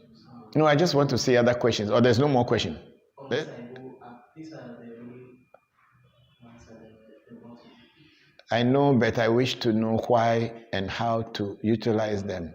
They use characters. I'm doing good. I hope you enjoy the Facebook Live today. Okay, that's between Patricia and Deo characters. And then Martin, thank you. I used to swim there like crazy. Yeah, we all did. We all did when we were small. We all did swim inside that river. That's the only one we could also go and play, have fun, come back home, and your parents will beat you for going there. Yes, I know. For Martin, I know. Okay, so we are now coming to YouTube to answer some questions in YouTube, and then the first one was from Tucson. We had answered that one. Now we are going to Tucson. How can we receive essay? How long does it take? You cannot receive essay. It's not something that I make and post to people. Essay, you first have to do the negative essay that has to be removed, and then they set up the positive essay for you. It is not something that I make and post to you. It's a physical thing. For me to make essay for you, it costs a lot of money. To remove the negative essay also costs money. It's a whole lot of things. So it depends on everybody, but I don't post essay. It's not something that I was taught. I wasn't taught that way, whereby I have to post it to anyone. Physically, you must be present, and then we do the removal. If you want to know how much I charge for doing those things, you can come into my inbox on WhatsApp or this thing, and we can discuss it. No, get down. Let me read from there. Removing the bad eye and getting the good essay. Yeah, okay. There are so many. It costs a lot of money. And then we have Eric Botte, blessing Papa. Hey, hello, Botte, how are you? And thank you for all the wisdom you share. May you always have favor and prosperity, Tagwe. Thank you very much, Eric. I'm very grateful. May the ancestors continue to bless you. And then again, we go to Psalm Tucson. You spoke about removing the bad destiny. Yes. Do you have hand of Fa? I'm not using Fa to remove bad destiny. I am also a Fa Bokor. Okay? I have both hands of Fa. And my children, as little as they are, they all got both hands. So I'm not using a Fa to do destiny for people. How can we receive essay? How long does it take? Essay removal, removing the negative destiny is only 1 day. And to set up a positive essay for you may take up to about 3 days, depending how quickly the things get dried up. Yeah. Then hello, my brother. Blessings to you from J Otis. Thank you very much for joining us. And how is your wife? Hope both of you and your children are fine. Thank you very much for joining us. And then we have African Explorer. Thank you for sharing such powerful truth, Papa. I'm very grateful to you, African Explorer. We are all thankful to you. Araya Ban Yasarala. Hey, Papa. Hi, my brother. How are you? Yeah, I was trying to reply to your email, but I don't know whether you got it or not, because it kept doing some funny things that your address wasn't going through. But anyway, we'll still talk. How can I call in or ask questions? Now we are you can just type your questions now, and then we can answer them. But then we are not having a live call in, because it will disturb the whole flow. So you, Araya, you just type in your question, and then we will answer it if we can. And then, do you agree that biblical scriptures are same as voodoo? It is possible. It is highly possible. Because what is voodoo? I kept saying that people thought that voodoo is only limited to West Africa. Voodoo means spirit. That's all. So if in the Bible there are scriptures that talk about spirit, they are talking about voodoo. I don't know why people are still finding it very difficult to understand that voodoo just means spirit in every language. And there is no other language anywhere that voodoo originated from, apart from the Aves and the Fon people. So if you find it in the Caribbeans, you find it in Haiti and anywhere in the world, and they call it voodoo, then you know the word is an Ave word coming from West Africa, among the Ave people. And the Ave nation stretches from the borders of Nigeria all the way to the eastern border or coast of Ghana. That is what Ave nation is. If not for the division of Africa by the Europeans, Ave nation probably, or Ave kingdom, would have been one kingdom stretching from the border of eastern coast of Ghana all the way to the western borders of Nigeria. That's how it should have been. So our word for spirit is voodoo.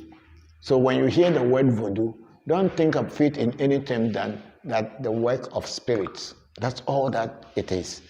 Thank you, Araya. Then Araya, yes, I have realized that Bible is a voodoo book, okay? And then also in Haitian voodoo, the demonic spirits are called Puerto, Loa, and the angels are called Puerto Loa, and the angels are good spirits are called Rada Loa. I honestly think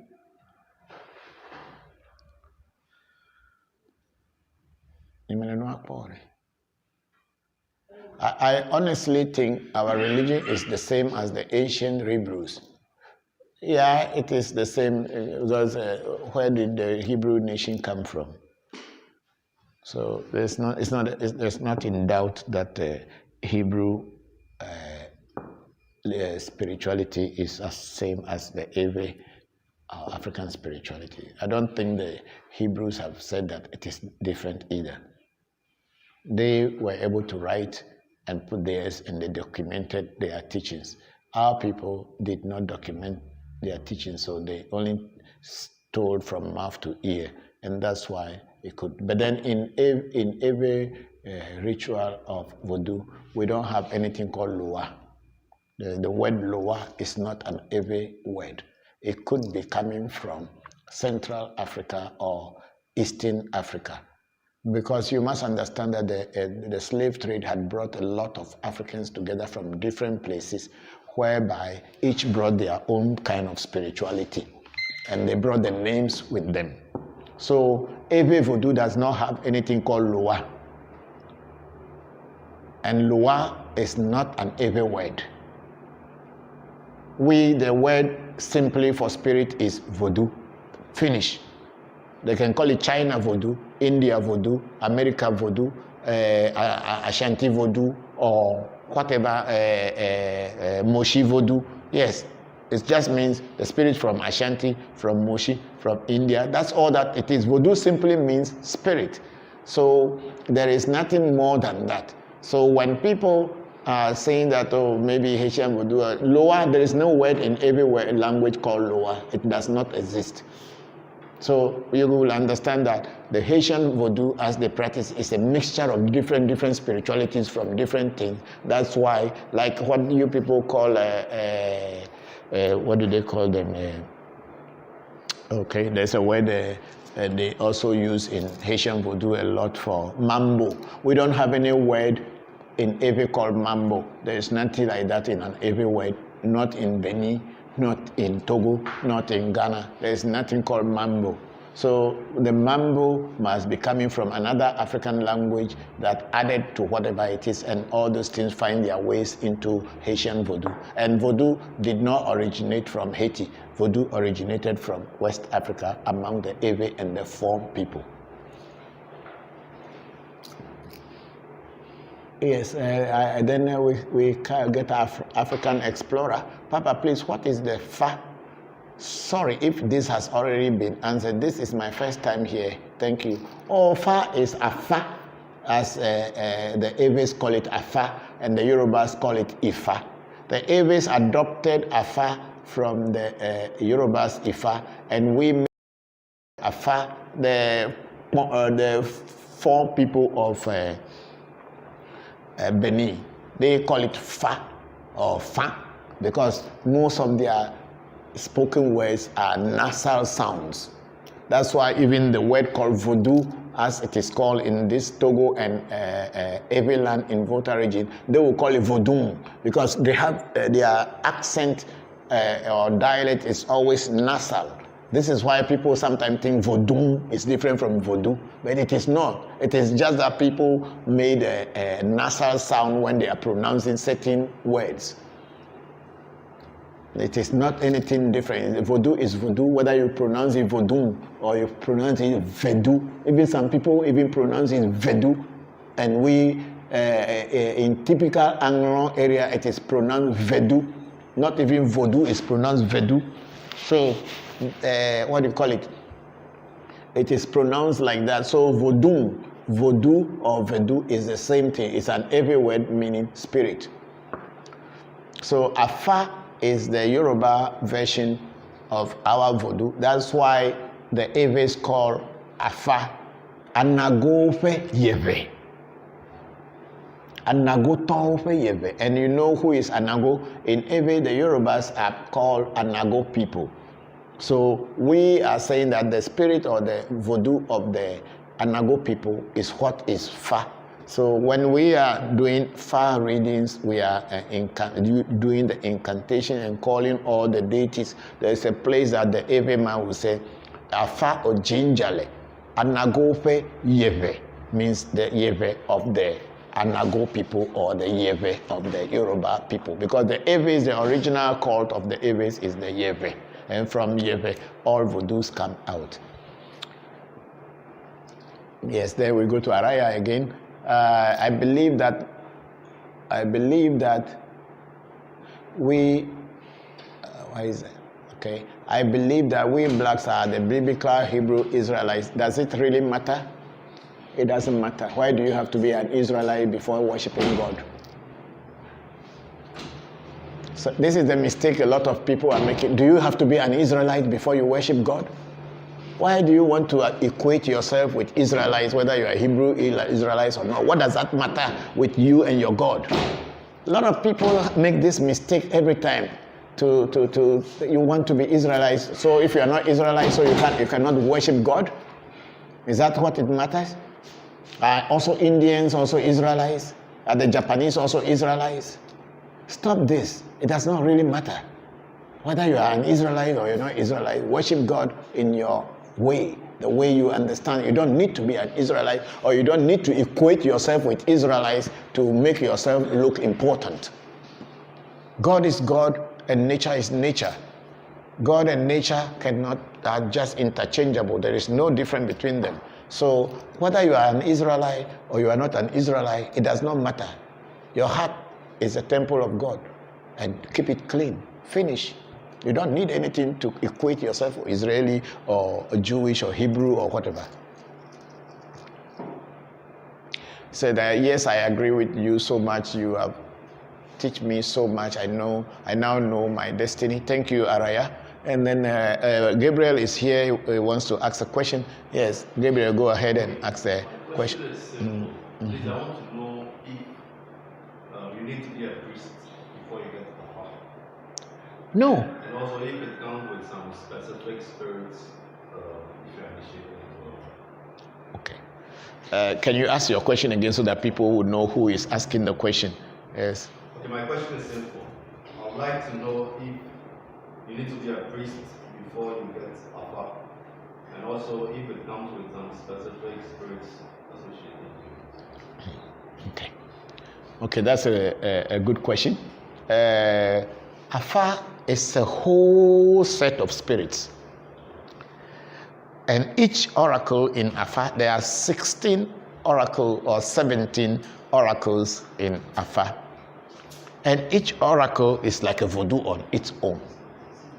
So when you are initiated into Fa, all these oracle become part of you, and you only need to know how to work it out and get its benefits. So Afa is a whole thing on its own, just like how the Eves have Yeve. And inside Yeve, we have all the voodoo done. Anybato, we have Hebiaso, we have all these things. So it is with the Orisha worshipping of Fa, where when you are initiated into the Fa, then there is the Poli Bemeji or the Odu Bemeji or Jogbe. And that Jogbe has its own spirits that it comes with, and which ones you are supposed to use when you are dealing with that Jogbe. So you don't need to be a priest to be initiated into Fa. Fa is just another form of spiritual initiation, and it is a spiritual. It says the spirits are there that you are being initiated into, so you don't need to go and have any other spirit before. Afa can be your first form of initiation if you want. Yeah. So you don't need to have any. You don't need to be a priest to be initiated. But even when you are initiated into Afa, that doesn't make you a priest. You need to undergo the priesthood training, where they have to teach you how to work the Fa, how to understand the readings and all this thing. But a lot of people make this mistake that once they initiate them to Afa, they are already a priest. Most of this thing is happening in the Africans in the diaspora. That once they come to Africa and they are initiated, they go back and then they set up a shrine and they become priests without really understanding everything. And in turn, they begin to corrupt the practices from what is supposed to be. It's happening. That's why a lot of people are initiated, but they don't know anything about it. And they are in turn initiating people.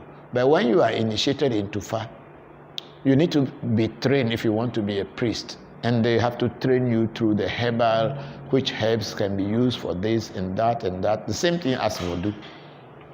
So it's not everybody who is a Fa initiate that is a priest. Yes, Said. Yes. Move the camera because you are blocking the view of the screen. I can't see. Yes, somewhere that you can see me, and I can also be seen by people. Okay? Yes. So here we go. Araya again. It said that what's the name of the spirits in Eve? The good spirits and the evil spirit. There's no name for any good spirit. There's no name for any evil spirit. Spirits are spirit. It depends on how you want to use them. There is nothing called spirit, evil spirit in Eve vodu. No, we don't have anything called this is evil spirit and this is a good spirit. Not like the Haitian loa. No, we just have spirit, because the spirit that will be evil for someone is not evil for another one. Because if I have my Jopata, which is a patron spirit of my shrine, if you want to attack me and my Jopata attacks you and kill you, to you Jopata is evil, but to me it's my good spirit. So there is nothing like evil spirit or good spirit. It is the way that you use it or you look at it is where you can say it's an evil spirit or it's a good spirit. There's no spirit that is good or is bad. All spirits are spirits. The bad spirits can equally do good things, and the good spirits can equally do bad things. So which one is evil and which one is not? Yeah, so what is the names of the spirits or evil spirits and the good spirits? An example in Yoruba, the angels are called the Orishas, and the demonic spirits are called the Ajogun. Yeah, it is only telling you that there are two opposite things to everything, or there are two opposite sides to everything. There is day and there is a night, and day and night forms a day, is it not? So are you going to tell me that the night is an evil thing and daytime is a good thing? No. The two are going hand in hand. Man, woman. Man is supposed to be the positive aspect and woman is supposed to be the negative aspect or the opposite. Are you going to tell me that because a woman is on the opposite side of man, so it's evil? So let's stop these things. People created it. It's not, the spirits don't call themselves evil spirits. It is human beings who call them, because if you go against me, I may not be an evil person, but I can attack you. And you call me an evil person, but I know I am not evil. So, Araya, that is what it is. So, I don't know about evil spirits in every land. No. People call Sapata, which is Anyigbato, or which one you call Babaluaye. People may say it's an evil spirit because it brings sicknesses and all this thing, but it's the same one that heals sicknesses. So why do you place it? So then Araya, again, I agree. I go back small. I agree. Yeah, I agree. I studied genetics, and the Haitians are directly from the Ewe tribe and kingdom. The spirituality just took on another language. Yes, I agree. That's what I was just explaining. Okay, move it small. Use your hand. If the casa is worrying you, use your hand, then it makes it easier. Yeah, I think it matters because we can know our future to come. The Bible tells us our past and future. It says that the Israelites returned to their religion, which is voodoo. No, I don't know whether the Bible said that the Israelites returned to their religion, which is voodoo. And also, you should also understand the Bible is not the only spiritual book in the world. People who are brought up with Christianity think that the Bible is the only book that has been written about God. But you should understand that no book has actually been written about any God. Human beings have written their books according to the experiences they have. The Hindus have got the Upanishads, the Vedas, the Bhagavad Gita. The Chinese have got their own sutras. The Japanese have got their books. The Japanese will not tell you that the Japanese will not tell you that the Bible is the book of God, so that is whatever is written in there is what the truth is. And I believe that the Indians are now going to tell you that the Bible is the book of God. That's why everything is written there. They have to compare it with what the Indians have as the Bhagavad Gita or the Upanishads or the Vedas or whatever. It is only we, the Africans, who have lost our identity. It's only we, the black people, who have lost our identity. We sold our heritage to Europe and Europeans. And now we are trying to reclaim it by telling people that we were these people, we were that thing, we were kings, we were that, we were that. Does it really matter? When you were king in your past life, are you a king today? So what is the point of trying to look at the past glory that you were king? So you want to be king over who? Look inside of you and develop yourself and be free. You don't need any kingdom because you don't even have any kingdom to go and rule in. So being an Israelite or not being an Israelite does not really come in our spirituality. If you know you are an Ebe or you know you are an African and you see any African traditional spirituality that goes on well with your inner self, practice it and perfect it and benefit from it. You don't need to be an Israelite before God or nature accepts you. Yes, go up small. And then Araya, again, we will return to our spirituality, to the Bible says, and then we will come out of slavery, which is colonialism, and we will rule the earth again with our Messiah, which is Papa Legba, Eshu, Legua. Look, all those things are just children's games. You rule which world? The time black man will rule, with the pace we are going, the time that the black man will want to rule this world, who are you going to rule over? Your own people. White man and the Asians are not here anymore. They'll be gone because they have already started exploring into their past and going into other planets to look for a place. You are thinking of how to rule this world. Forget it. Just try to rule your own life and get out of this and be free. It is not a question of trying to rule the world and all this thing. Well, what for? Jesus or no Jesus, Jesus Christ or what, no. All these things are Christian background spirituality. We are talking about voodoo here. Don't bring a biblical and Christian background thing. We are not trying to equate ourselves or make ourselves equivalent to any people. We Aves are Aves. We are not Israelites. I'm just proud to be an Ave person. Finish. I don't want to be an Israelite. I think it's called benevolent and malevolent spirits. Okay, whatever it is, I don't know. What I teach is what I know. I teach what I know. I don't teach what I don't know. Oh, okay, Papa, I understand you. Sylvester Chowway, you are a good educator, Papa. Thank you very much, Sylvester. I think we are done with YouTube. Let's go to, did the birds eat already? Minandu have you? Eh? Minauza. Because,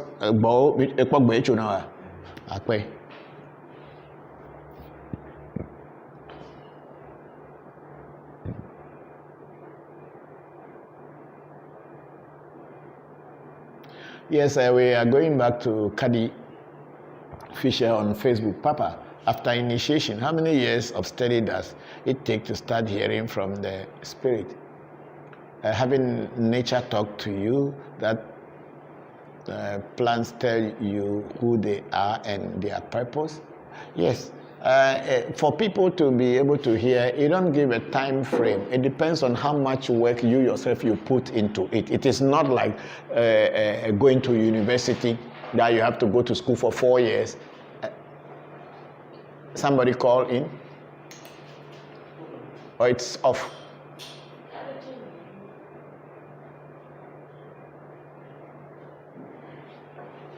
Are we okay?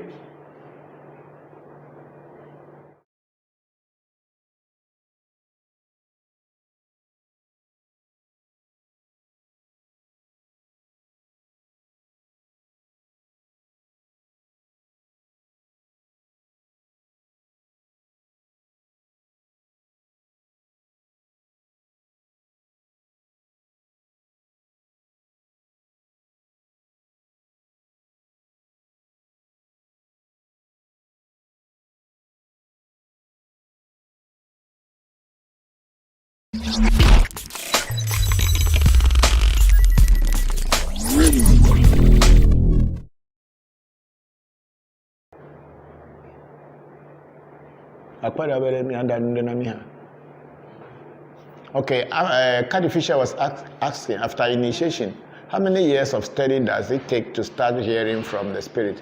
Having nature talk to you, that is, plants tell you who they are and their purpose. Yes, I see, spirituality is not like going to university or going to primary school and then by 6 years you are completed. Even that our kind of education does not mean that you know everything. After finishing university, people don't even know that they have finished university because there is not so much they know. Sometimes that's why when employers employ them, they have to retrain them to tell them how to work. So, but then in spirituality, it is not like that.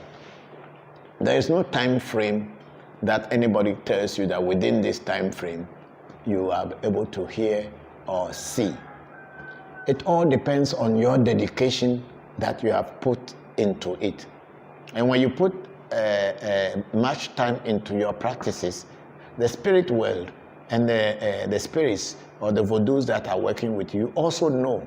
And then how close you are with them is what makes them to open doors for you or open eyes and hearing for you.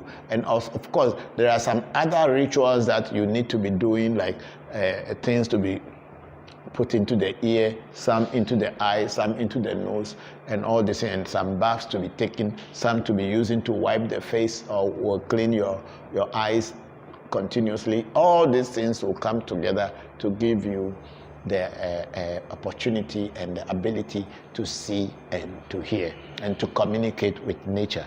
It takes time. There is no hurry. All that you need is your dedication to what you are doing.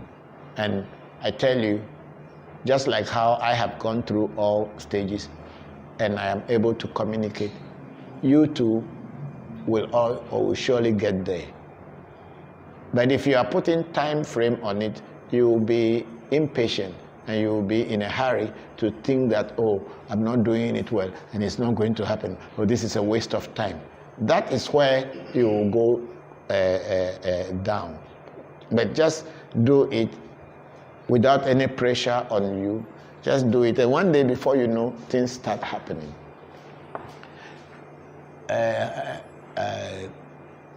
Okay, that's Kadi has finished, and then I hope I have answered Kadi Fisher very well. And then I have Beneza Amano Bua Wolo. Greetings, Papa. How much it will cost me a reading? Our reading is, if you are in Ghana, our reading is 400 Ghana cedis plus 2 bottles of this drink, beef.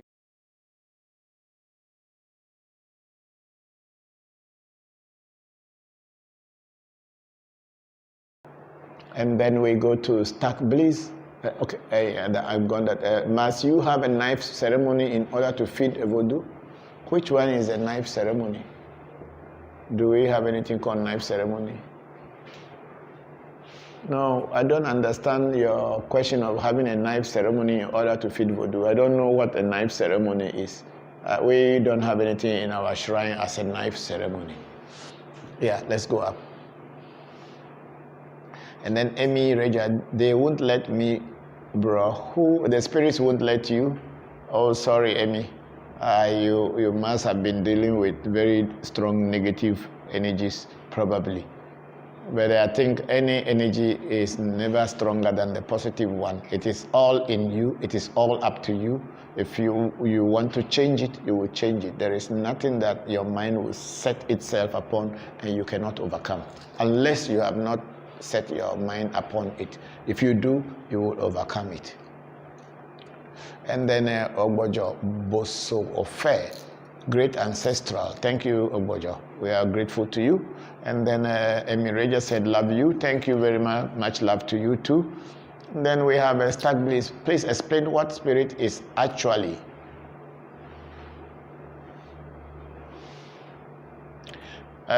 Stack Bliss, I don't understand your questions. Make them very clear for me. If it is something that you have read somewhere and whatever, let me know, because your questions are not very direct to me. I can't say like, please explain what spirit is actually. Spirit is spirit. What else is spirit? If that's the question. Spirit is spirit. What else can spirit be?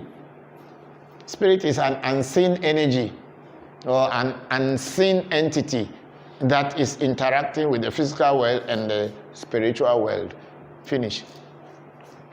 And then we have Nana Kokosachi again. Thank you, Tobi Kokosachi. I have a question. Do all branches of Afa mold except for each family member of the same house? Or is it only necessary for a family to have an essay that represents a good destiny for everyone that is born within the same house? No. Destiny is not a family matter. Essay, nobody has got a family essay. Not in every culture.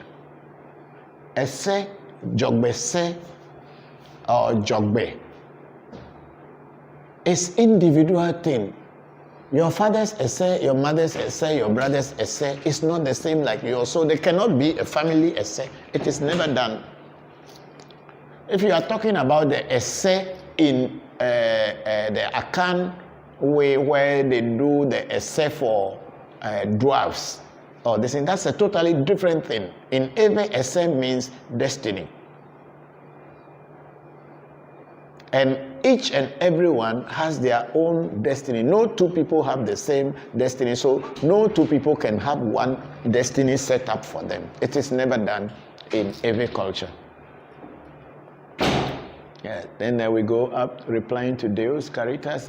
Fia said, okay, sure, okay. And then we have Zumbi Nomo. Hello, Papa. Sorry, my connection broke when you were talking about the ring. Can you summarize what you told? No, I was telling that the ring that somebody gave to someone, if it is a real ring, if you go to any priest or any spiritual shrine or temple, they should be able to identify it as a real ring. But if you have a ring and somebody goes to one shrine and they say, no, the ring you are having is not good, and then you go to another shrine and they say the ring is good, then the people who are trying to tell you the ring is good or is bad are not real spiritualists. They cannot hear or they cannot see. What is real is real. If you know, you know. If you don't know, you can be saying anything and people will think that you know, but you don't know. So that's what I was trying to explain. So ring, if it is real, is real. If it is not, then it is just some illusion. Then so true, spiritualists work very hard. Very true, big sister Ifadara. With experience, you can tell. You can tell who has the experience, because spiritualists work hard. Because before you to be able to attain spiritual height, some people think that when you just come and pay money and then they will just, people say that, I want you to make me powerful. How much should I pay? Why you think that I will get this knowledge of over 30, 40 years and then you pay me? How much can you pay me and then I make you powerful? It is not kaplo that I'm selling in the market, or bread or pizza, that you say, oh, I have got the pizza knowledge and then I make pizza on your plate and give to you to go and eat, or you buy pasta. No. You have to work on it. I will teach you the path. I will introduce you to the road and tell you what are the dangers and the points that you can fall down, where there are holes and pits and all this thing. So when you are walking, when you get here, slow down and tread very carefully. But I cannot give you power and say, take power, this is power, take and go. It's not like that. It's you who have to develop it. But when you tell people like that, they don't understand it. They think the power is something that they will just hand over to you and it becomes yours, then you become powerful. If you don't work for it, you will not respect it.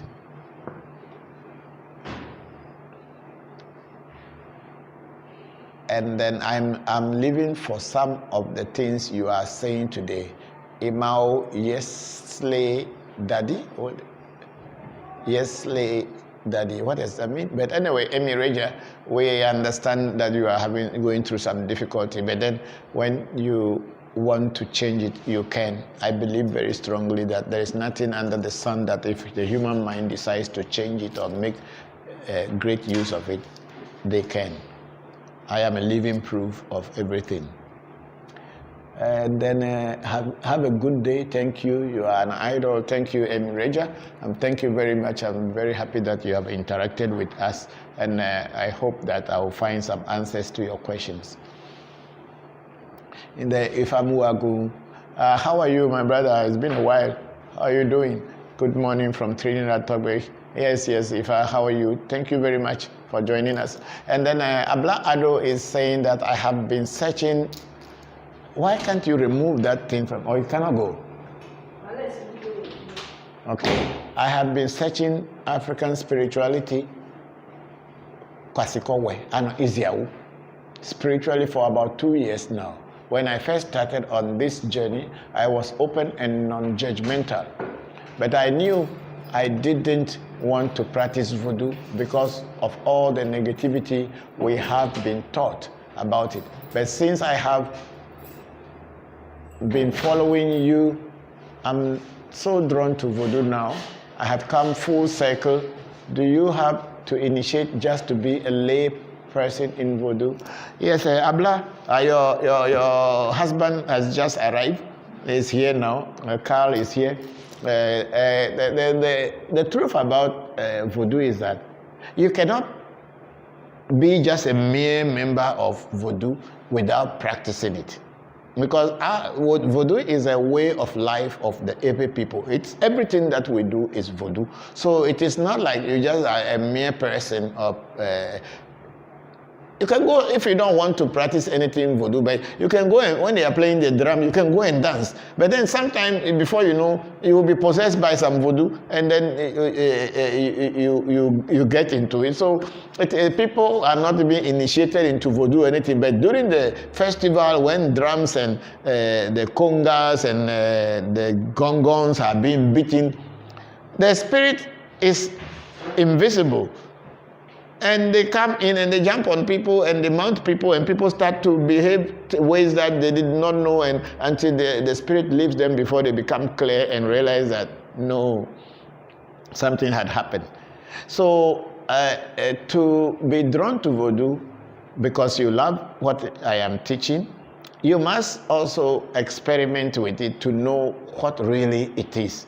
If you, without experimenting or experiencing anything, it just sounds like any other spiritual or any other religious festival or religious messages. So whichever way, you need to experiment. But you can choose not to be initiated into any voodoo, but then when they are doing the festival, you can come and be an outsider just watching what is being done. That's also part. But how much can you benefit if you are doing that?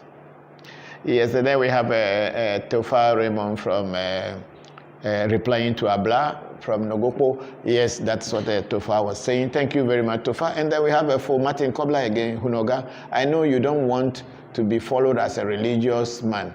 I'm not proposing that. However, the shrine in your house to which we belong is an important legalistic asset for us. I would like a Patreon account set up so people can send voluntary contributions for the upkeep of the shrine. Okay, thank you very much for Martin Kobler. Yes, I understand your point, but we pray we will get there one day. We'll definitely get there one day. We'll definitely get there. I personally don't want to get myself entangled with financial situations whereby tomorrow, when I am not here, fights and problems will come. I work for you, I charge you, you pay me my money, I put that money into the work that I am doing and develop myself as well as my shrine and my children. That's the way I had been working. One, I don't want to be a religious person. I don't want to be a guru. I don't want to be a master that people will come and be worshiping and be praising and all kind of things. No, I don't want that. I have gone through a lot of spiritual disciplines in my life before finally deciding to go back to my ancestral roots. And I have learned a lot of things along the way. And I don't want to be a guru. I don't want to be a master. I'm just a teacher teaching from my own personal experiences and the things that I have come across in my life. So we will see how that comes. But I'm very grateful for the thought. And then Abla Ado again, how do you put practice into voodoo? When you are taught the keys of the practice, you will know how to practice it. I think that's, I don't know, I think Gabriel, is that not it? If you are taught the keys, then of course you know what to do. It's not just listening and watching. Voodoo is a practical game. It's a very practical thing. If you don't practice it, you don't get it. It's not like you just believe and then, we don't have a belief system in voodoo at all. You must practice it and then you experience it and experiment with it. Then you know it exists. It is not a belief system that you just say, oh, one day I'll go to heaven. Or one day God will take me away. I'll be sleeping on a golden bed. No. Voodoo is not like that. Abla, it is a practical. When you get the opportunity, you say you are coming. When you begin to see the way it works, you will understand what it is. Spirits are invisible entities. They are everywhere in the world. But how to connect them or have connection with them is what voodoo teaches. Yes, let's go ahead, Abla, thank you very much. And then we have Zumbi Numo. What does the ancestors have to say about this pandemic going on? Is it time to move away from the cities or do we have more time? Asking for a friend. Ancestors have nothing to do with your pandemic. The pandemic is pandemic. Ancestors also get sick. Everybody gets sick. Sickness come. Before December or in December, before the world got to know about this pandemic, I think I spoke about it last week. We were in a reading, we were told to do a ritual for voodoo, sakpata. People call it sakpate. The Yorubas call it babaluaye. People have all kind of names for it. The god of pandemics or epidemics. We were told to do a ritual for it. We didn't know what was the reason and what was the purpose. It was when my son, Senna went to the beach area today. That's why he's not with us here but I believe from next week he will join our section. So Senna was going back to Asia. He was going back to Japan. And his junior brother Pele was already there in Japan, but their mother came and they were here. So Senna had to go back to work in Tokyo. So we were advised by the oracle that we should do the rituals for Sakpata vodu for him, and also to protect our houses, which we did. Were you here? Do you remember? So we did for my shrine and also at my residence. We did all those things. And then they said that when the spirit is coming, the voodoo Sakpata is supposed to be a spirit with wounds under its legs and all the body, and that's the kind of spirit it is. It comes into a town and the whole town gets chicken poxes and all kind of problems. It is known to our ancestors a long time, and they have their shrines and they do rituals for it to prevent or protect people. So when we did our ritual, we didn't know anything like coronavirus was coming. But we just followed what the oracle told us. We did our rituals, and we have been here, and coronavirus came and is going. So it is not like what our ancestors have to say about this thing. If you see, sometimes you are thinking that voodoo is a religion, or our ancestral practices are religion. They are not religion. They tell you that, okay, do this, do this. Sometimes they may not even tell you the reason why you should do them. You just do them, and when the results start coming, you will see that, oh, so this was why.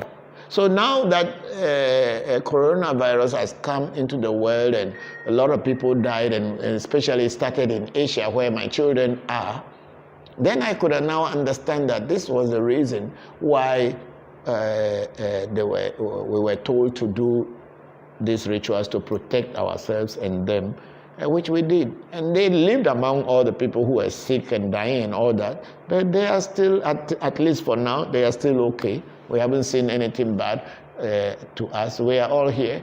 We make our small coronavirus, we are drinking here, so we don't have problem.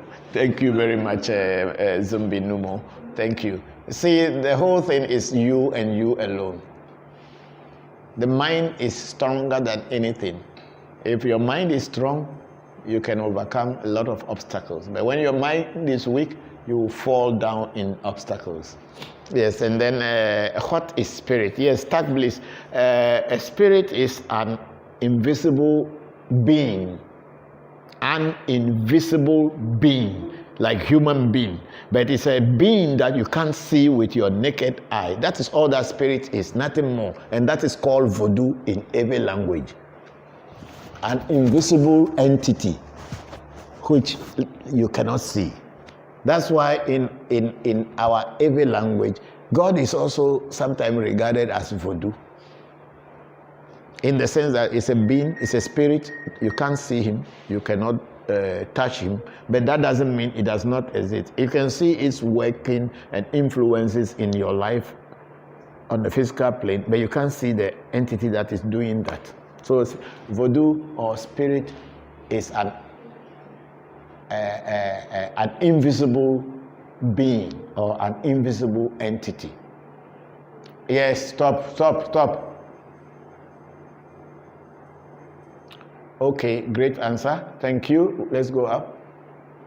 Vincent Nana Guzma. Papa, when someone promises a spirit something that if they help him on it, that he will do this or that, and before the person knows, he travels far from where he made the promise to the spirit. Before it comes true, can the spirit be problem to him? Yes. Because if you ask me to give you something and help you, and I help you, and you yourself, you know that you have benefited from my help, why won't you pay me what you promised me? I will chase you. So spirit will chase you. And spirit will thwart and try to put their legs across you in everything you are doing. You will be failing, and you will not be understanding why you are failing. You will run to church, they will pray, that prayer will not do any work. And if you go to another shrine, And moment you go to the other shrine, the spirit will be following you and tell the spirit you are going to that this person is an ungrateful person, so don't work. Say spirit is an invisible being. It's an invisible entity. It will be following you, but you can't see it. So when you make a pledge or promise here and the things come to fulfillment for you, and you don't pay and you will start having difficulties and you run to another place and you think they will change it. No way. You go back. The good priest will tell you to go back. Even through reading, they will tell you to go back to where you had benefited before coming here. If you don't go there, nothing will work, because the spirit where you are going to will tell the master that this person is an ungrateful person. Don't help him. Or if you want to help him, we will not help him, because at the end of the day, it is the spirit who is going to do the work.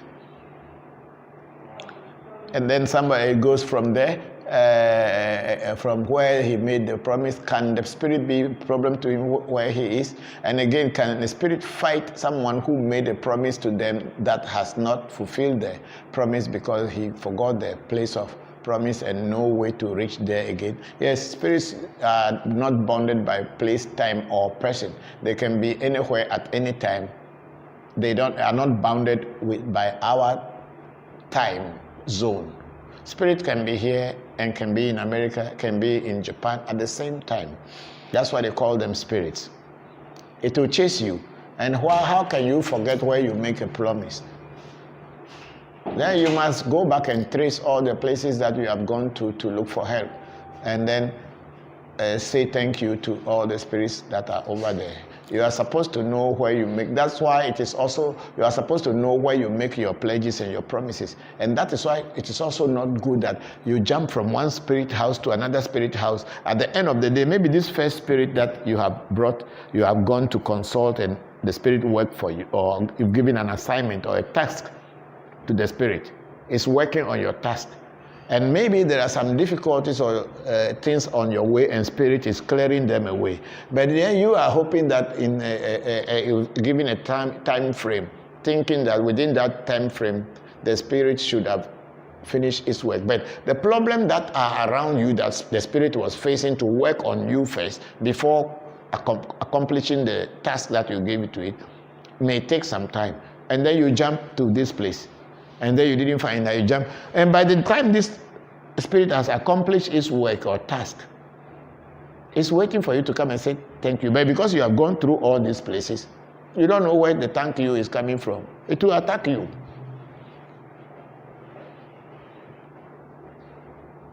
Then we have Bright Sendam Agbanyu, Hunoga. How do I listen to my Creator in the spiritual realm, and at where do this happen? Learn spirituality.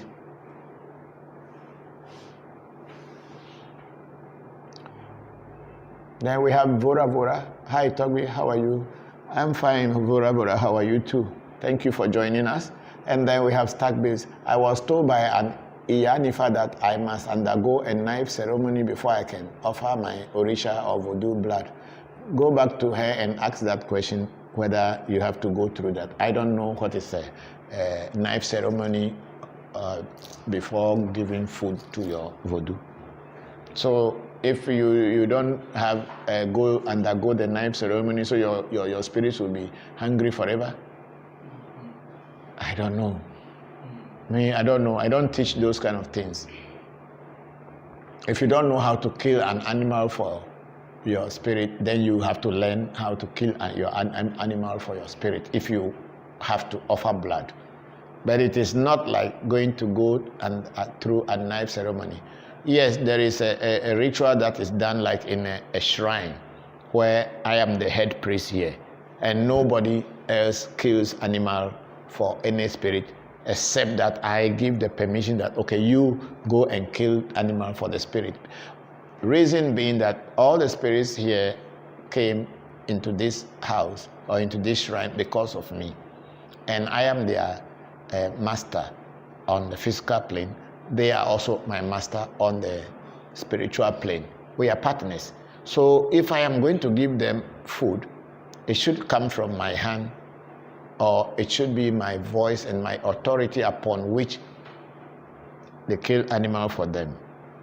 One, there may be people among the people who are with you who may be against you. who may be jealous of you or be envious of you. They may also have had some spirits that they have before joining or coming in contact with you. If you give them, allow them to kill animal for your spirits, do you know what they will tell your spirits when they are killing their animal? You don't know. And what could happen could affect you negatively. For that reason, it is from your authority that someone can kill an animal for your spirit. But then each and everyone who has got a voodoo and have the voodoo in their house have gotten the right to be able to give animal to their voodoo. That's it, as simple as that. There was an incident when I was in charge of our family stool so many years ago. I was the only one who kills animal for the family stool, and most of the animals I bought it too. And there was one occasion, there was this chieftaincy problem started happening within the family.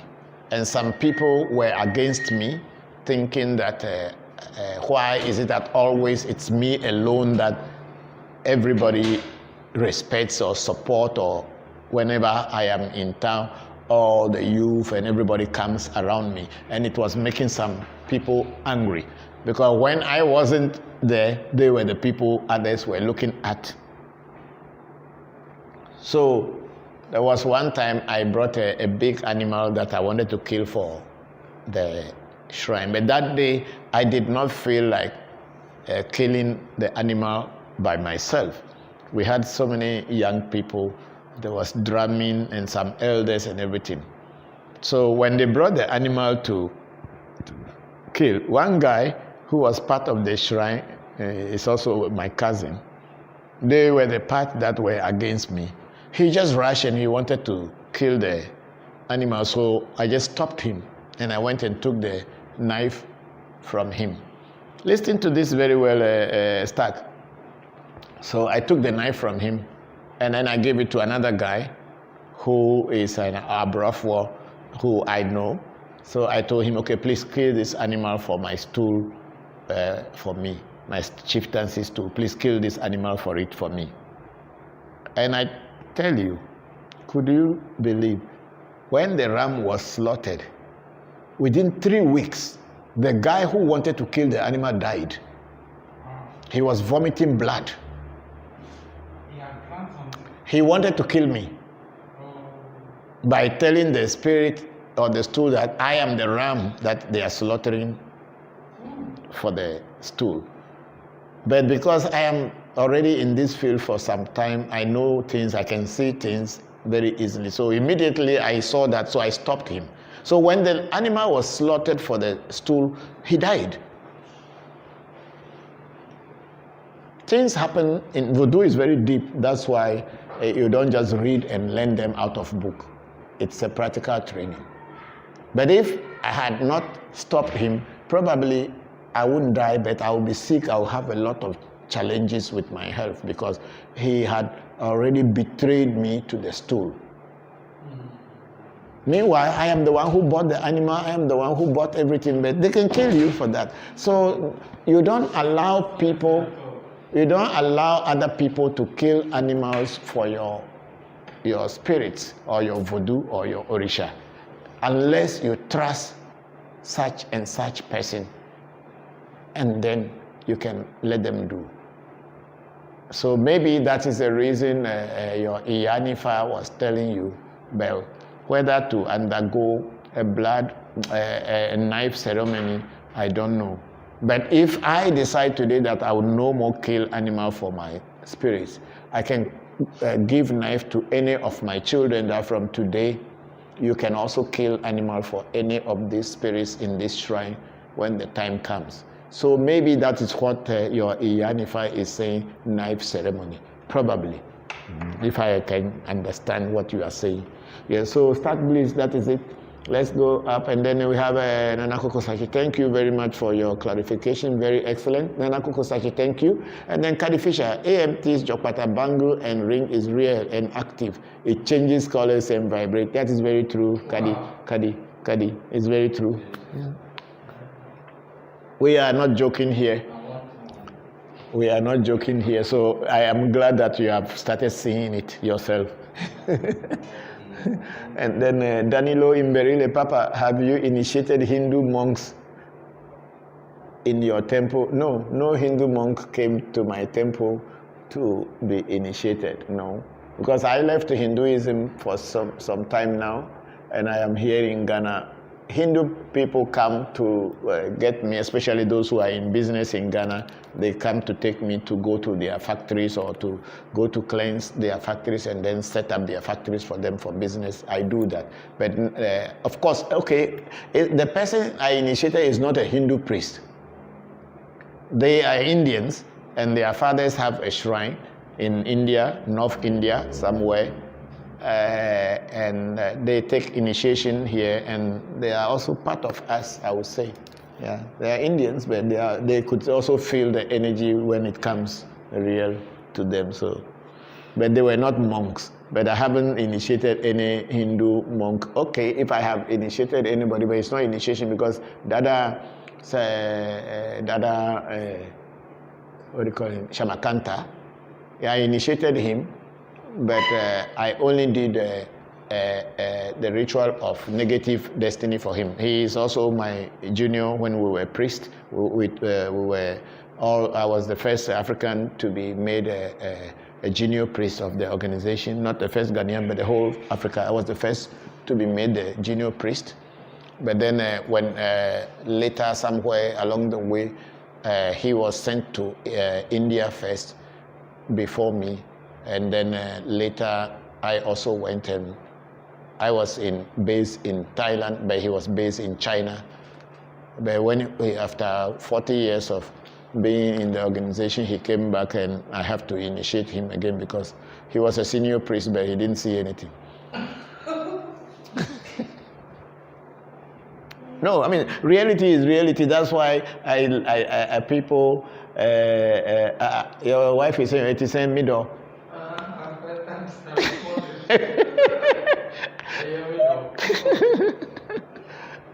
So the whole thing is, voodoo is practical, and that's why somebody asked the question earlier, what did I gain? Or I got real satisfaction from voodoo because I can sit down now and connect without going or standing up.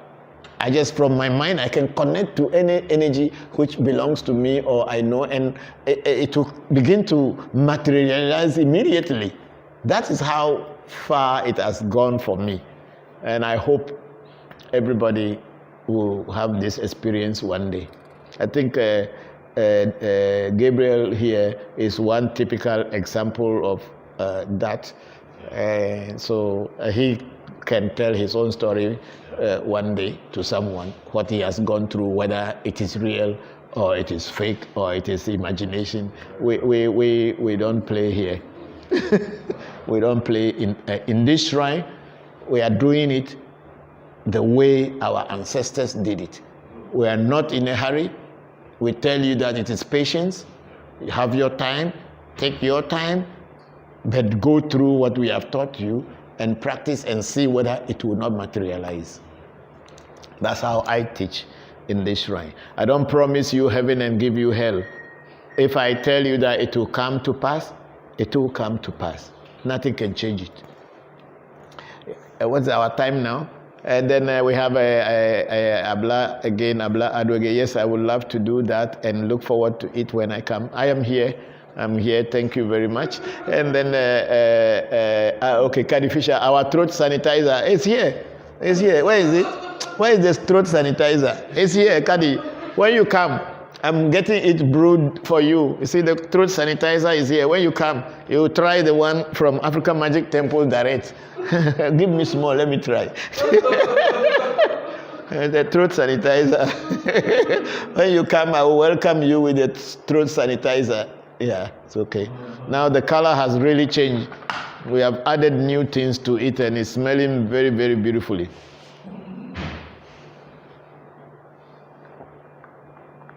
Yeah, the throat sanitizer is real. You know, that's why the sicknesses, every sickness came, they ran away. Because we sanitize our throats. And then Ebenezer Bonso, Papa, greetings to you and the family. My question is, do families who have passed on to the spirit world or ancestors recognize themselves as families? Example, when one's mother and father are dead, are they still married in the spiritual world? Thank you. Let me see more. There's a see more. Ever. Yes, you see, in our every voodoo belief, if I am married to a woman and that woman is still my wife before I pass on, she remains my wife. Even though I am dead, that woman remains my wife. In some instances, during the widow's ritual,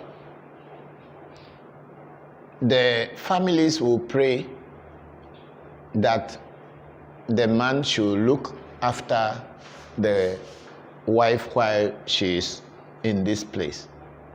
But if his death is caused by the woman, then he should come and take her so that they go. And truly, sometimes it won't be long, the woman will just pass on and go to be his wife over there. Voodoo is very deep.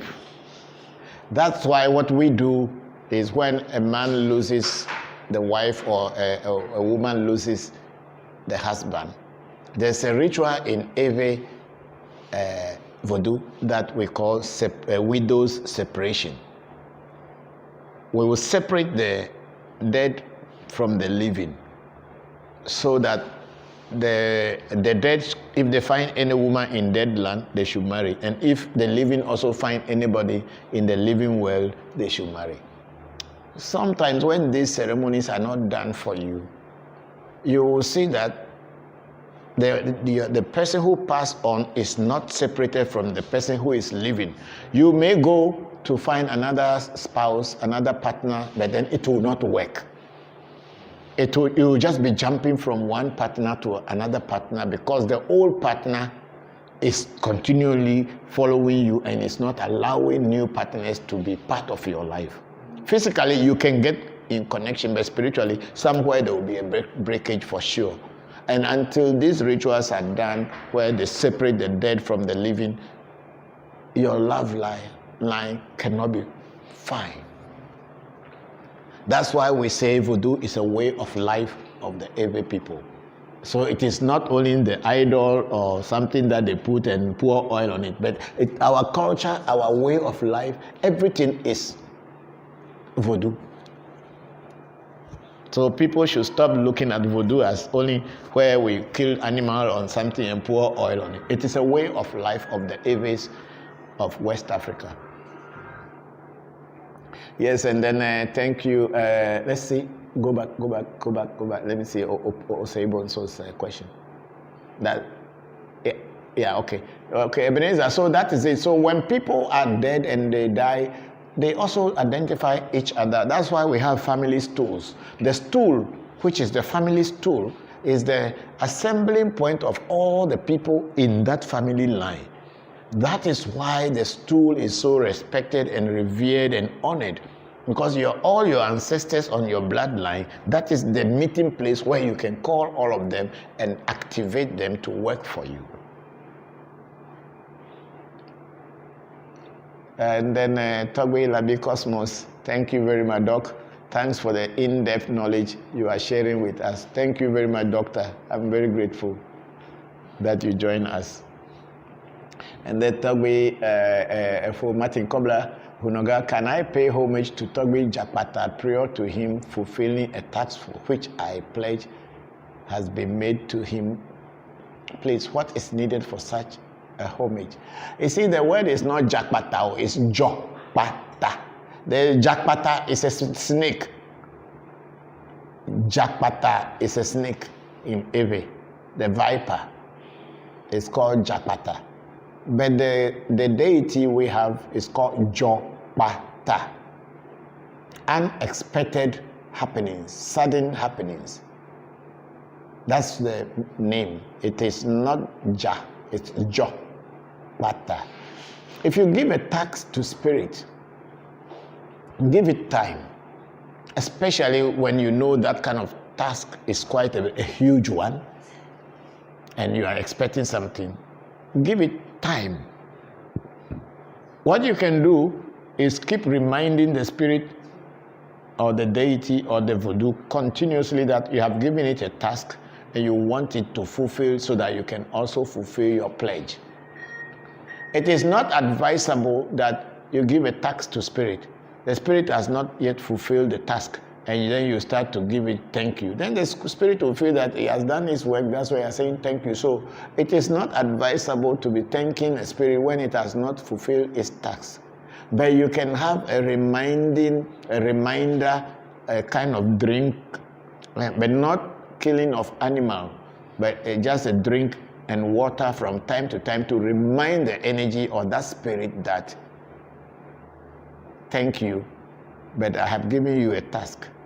I'm waiting for you to bring the results to me so that I can thank you properly. That is all that you do. You don't start giving any animal or giving anything. Wait, the spirit will fulfill it, because I know that when you desire something and you ask it and it is what is good for you, the spirit will bring it to you, for sure.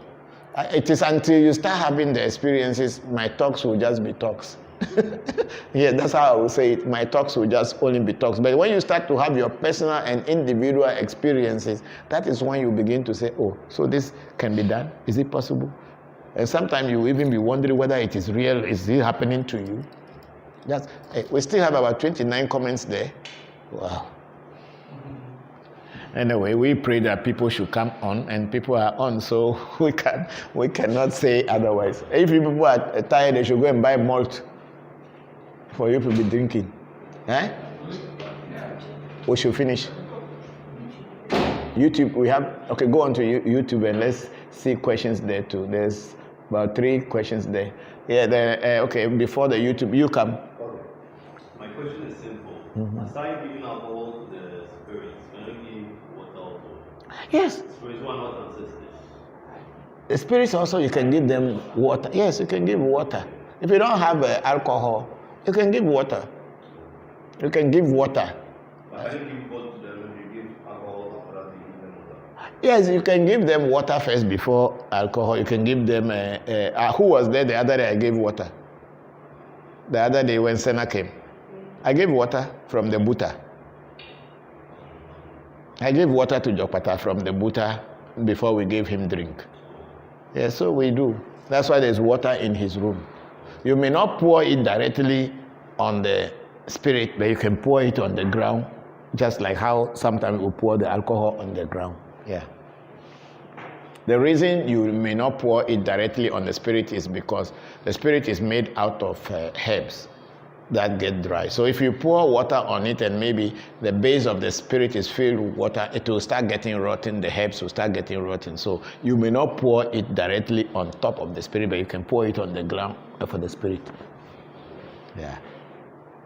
Let's go to the YouTube questions.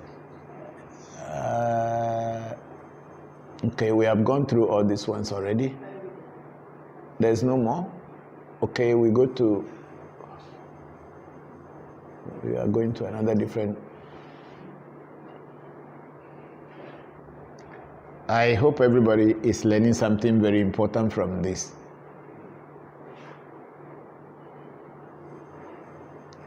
We don't want to hear allergy and allergy. We want to hear our own here. Okay, then we have the Vincent Nana Guzman. Thank you very much, Papa, for the answer. And I still believe any good shrine and promise person goes to, the spirit will review their anger on the person. Yes, it is true. And then we have Ross Boboli. Can't wait to meet you one day, Toby. I'm always here, Nobi. Sasa, Alabama, Sasa. I may be Oliver uncle, and Ross Boboli. Thank you. So can I feed my voodoo blood that is not from a live animal if I don't have access to a live one? Which blood is not from a live animal? Where will you get it from? See, ask the person who gave you the voodoo. The ways that he taught you to feed your voodoo is what you will do. It's not me, Papa, who will tell you how to feed that voodoo, because you have gotten the voodoo from somewhere. Why won't you direct your question to the person who has given you the voodoo? And if your teacher or your master says, yes, you can do, then you are sure. Because I don't know the kind of voodoo you have, whereby I will tell you, yes, you can do, and then, or say, no, you cannot do, and then tomorrow you say, it was this man who told me that this. No. The person where you got the voodoo from, ask them the question whether you can feed your voodoo with a blood that is not coming from animal or from whatever. And they will tell you that is better. They say don't have access to live one, such as chicken blood from Plasma Corporation that specializes in providing plasma. And thank you for your great wisdom and patience, Baba. You see, you ask the person who gave you the voodoo whether you can give a plasma blood. I don't know which one is the plasma. Is it the one, the blood bank? Yeah, but then if you are giving blood in the blood bank, that is going to be human blood. If you start giving human blood to your spirit, they will kill you yourself one day. Oh, yes.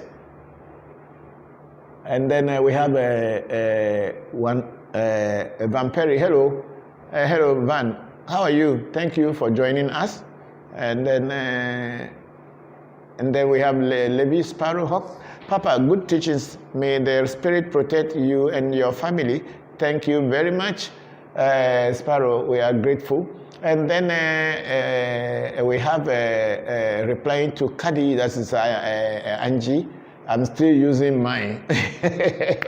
Okay, that's a Jokpata bangle. Okay, let's go ahead. And then we have Ross Boboli, my brother.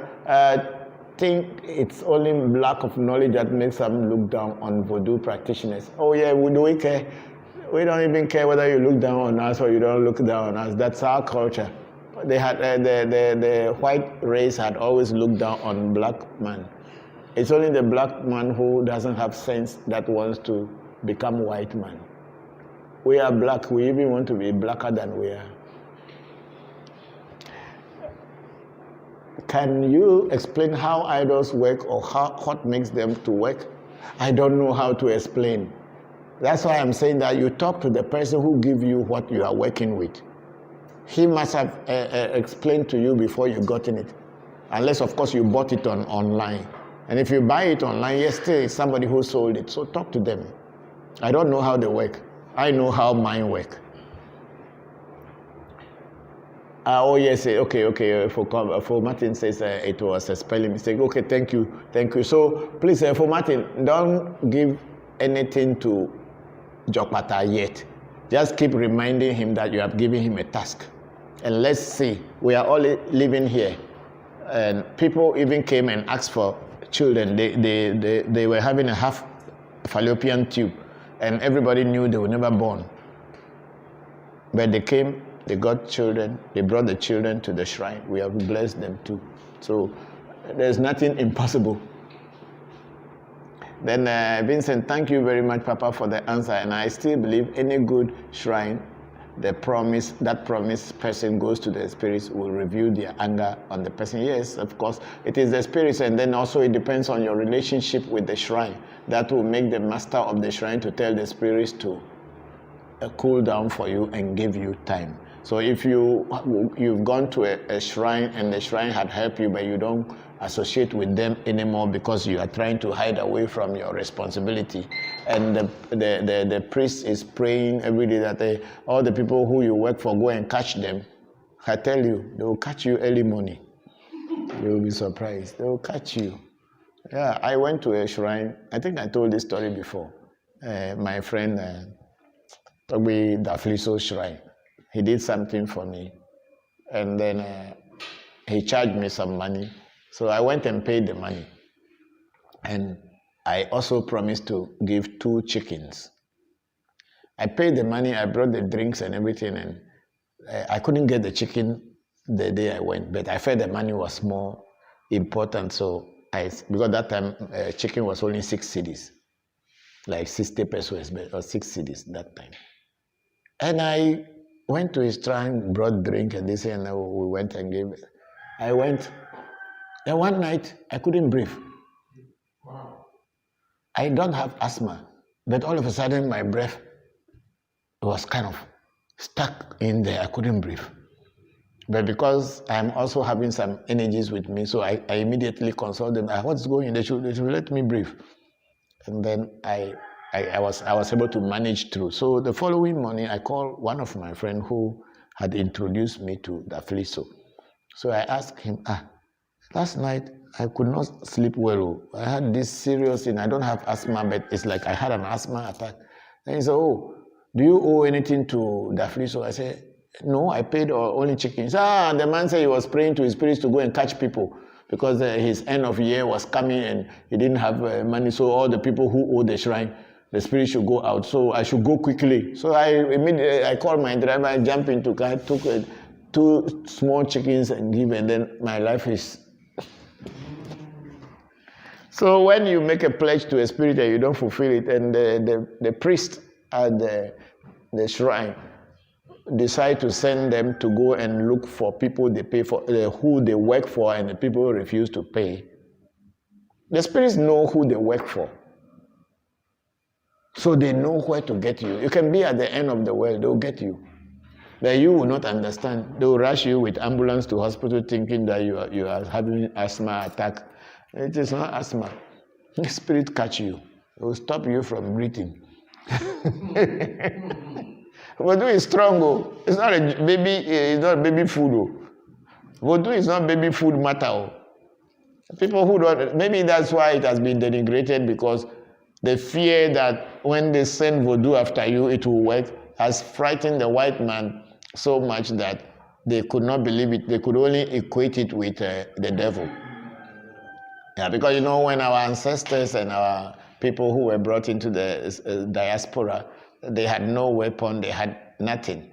And sometimes their masters would treat them inhumanely in many, many ways.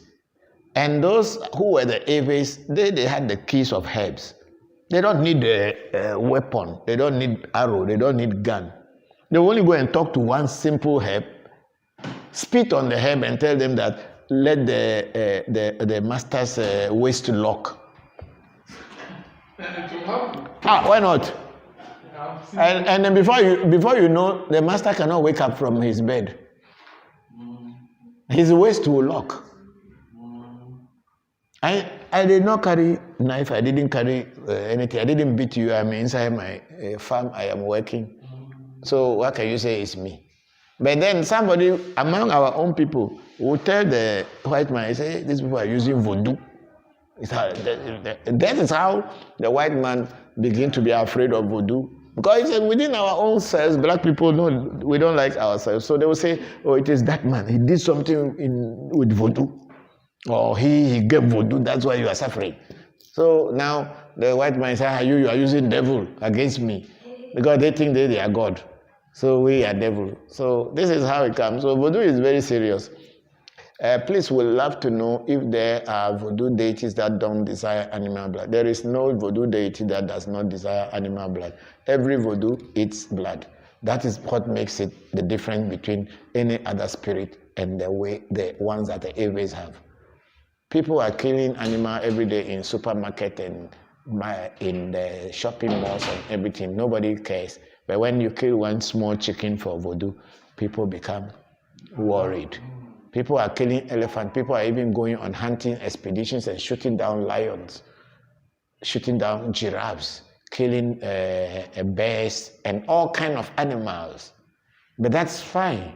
But if you kill one chicken for voodoo, then it becomes evil. I mean, how can we think like that? The African man's God eats food. It drinks alcohol.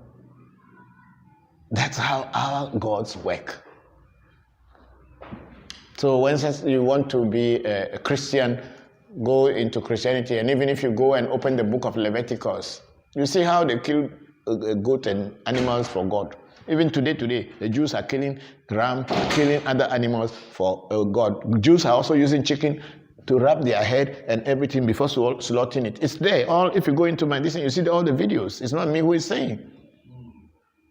So if you think that your gods are eating blood so they look negative or this thing. If you don't eat meat, does not mean the God should eat vegetable. The God itself is already a vegetable.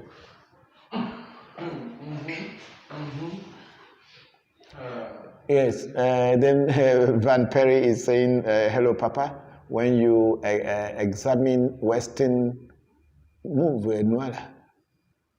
when you examine Western culture, what do you see as a typical sign of which problems that our culture does not understand and may diagnose as medical problems? There are so many. There are so many. Even the common fever, epilepsy, convulsion. All these things are in our culture are called spirit attack or witch attack. I remember one time I was in Pando. There was this little girl that had been put on drips and all tubes in her nose. What I think that's called whatever intensive care, IC. We will use my own. Can I continue? Okay, so then this little, it's just a baby, and they put all these tubes and gadgets on the child. So I had a cousin who was also admitted in the hospital at that time. So he told them, "No, I have a brother who can take care of this little baby." But they've been there for the mother and father were been there for about 3 days. So they came and called me, so I went and saw the child. So I came back home and I gave some small black powder to one of my nephews and told him that he should go to the hospital and they should put that black powder in the mouth of the baby and let the mother give her breast to suck. Within 15 minutes, the color of the baby changed and everything, and that very day, they were discharged from the hospital. Because I knew what was happening. They were treating it as a medical condition, but it was a witchcraft condition. So I just gave that black powder, just little black powder, and then immediately the thing that was worrying the child left the child, and the child was discharged that very day. They came to the house to say thank you to me, and that's it. So Van, there are so many things. That's why usually what the black man does is that whenever there is this kind of sickness, the first thing is to do a consultation quickly to see what is bringing such sicknesses. And once they know it, they know what solutions to find or how to solve the problem. So there are many people just think that everything is just normal sickness. Some are not. They are attacked, because when a witch attacks you too, it will come in a form of sickness. You will not see a witch on your head, but if a witch attacks you, it will come in the form of sickness. And then those who can diagnose and know, they can solve it. Yes, go down small. Have I finished? Okay, that is a vampiric. So Van, that is the things that happen. Even common fever. People look at fever as just fever. My little daughter, whenever she is under fever, the first thing we do is that we go to a pot that we have in the house. She herself will even suggest that we should go there. When we go there, we set fire, put all the charcoal into the pot and say the prayers. And once she baths, she's fine. No need to go to hospital. Yeah, okay, Senna, Tuesday. Greetings, Papa. Blessings beyond measure. I'm loving the teachings and looking forward to come to your place next week soon. Long live Daddy. Thank you very much, Senna. I'm very grateful for joining. I had communicated with a big sister, Ifadara, today, and she told me about how things are going. So thank you very much. I will see you soon. And then we have Robert Achampong. Thank you, Papa, for your answers and enlightenment. My question is, if one can learn the way of voodoo from you, and also can one protect himself and his family with voodoo? And with voodoo, how far can one go in terms of learning it? Voodoo learning is time. It takes time, but you cannot learn everything, Robert Achempo. You cannot learn everything in one day. Life is not made like that. As you grow, you learn more. Even I, who had been in this practice for many years, I'm still learning. I was just talking last week that I just came from an initiation which cost me about $4,000 just three weeks ago. 3 weeks ago. So I am also learning. Knowledge has no end. The Ewe say, Nunya ajidoe asi metuneo. Means that wisdom is like the baobab tree. We call baobab in Ewe ajido. That's the name of baobab. Some people say adido, and some people say ajido, but it is the same. So the knowledge and wisdom are like a baobab tree. Your hands cannot go around it. You can only hold a portion. You can't hold the whole thing. You can only hold a portion of it. So you have to keep learning and keep trying to, what do you call it? So, Rob Achampon, that's it. If you want to learn it, it is time. But then it is dedication. Once you get the first initiation into it or the first introduction into the practice, from there, people can instruct you from far. You don't need to be always present. You can be instructed from far what to do and how to go about it. So that is it. So you can learn it. The necessary thing or the most important thing is to start from a teacher who knows what he is doing, not just anyone who say, I am a vodu, or I do spirituality and wear some talisman and put all things around them, put money in front of him. Those are liars and thieves. They don't know what they are doing. They are there only to scam you. Your real teachers are there. If your destiny takes you, you will meet them. And then the Gold Session said that please will inbox you. Okay, go. Thank you. Thank you very much. I'll be expecting. Are we done? Okay, so I think here we are done with our teachings for today, and the time is 4:59.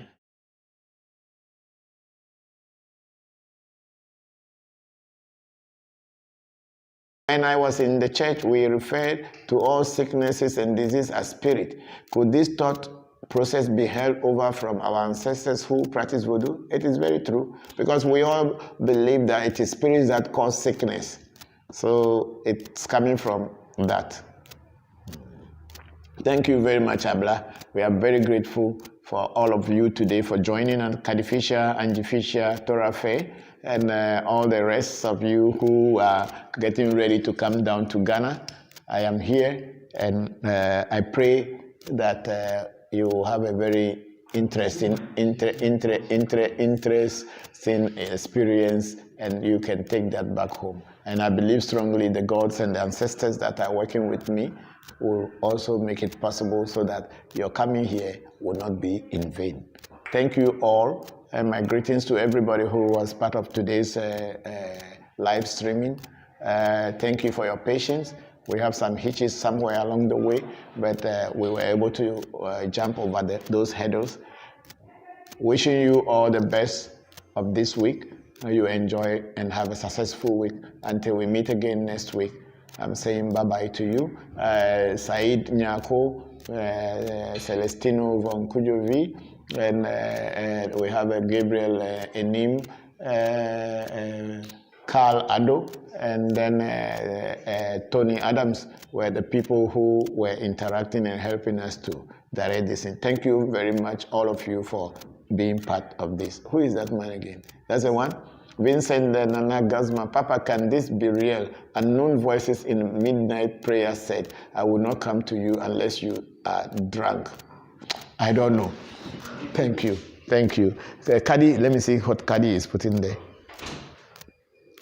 Thank you for a wonderful live session. Thank you, Kadi.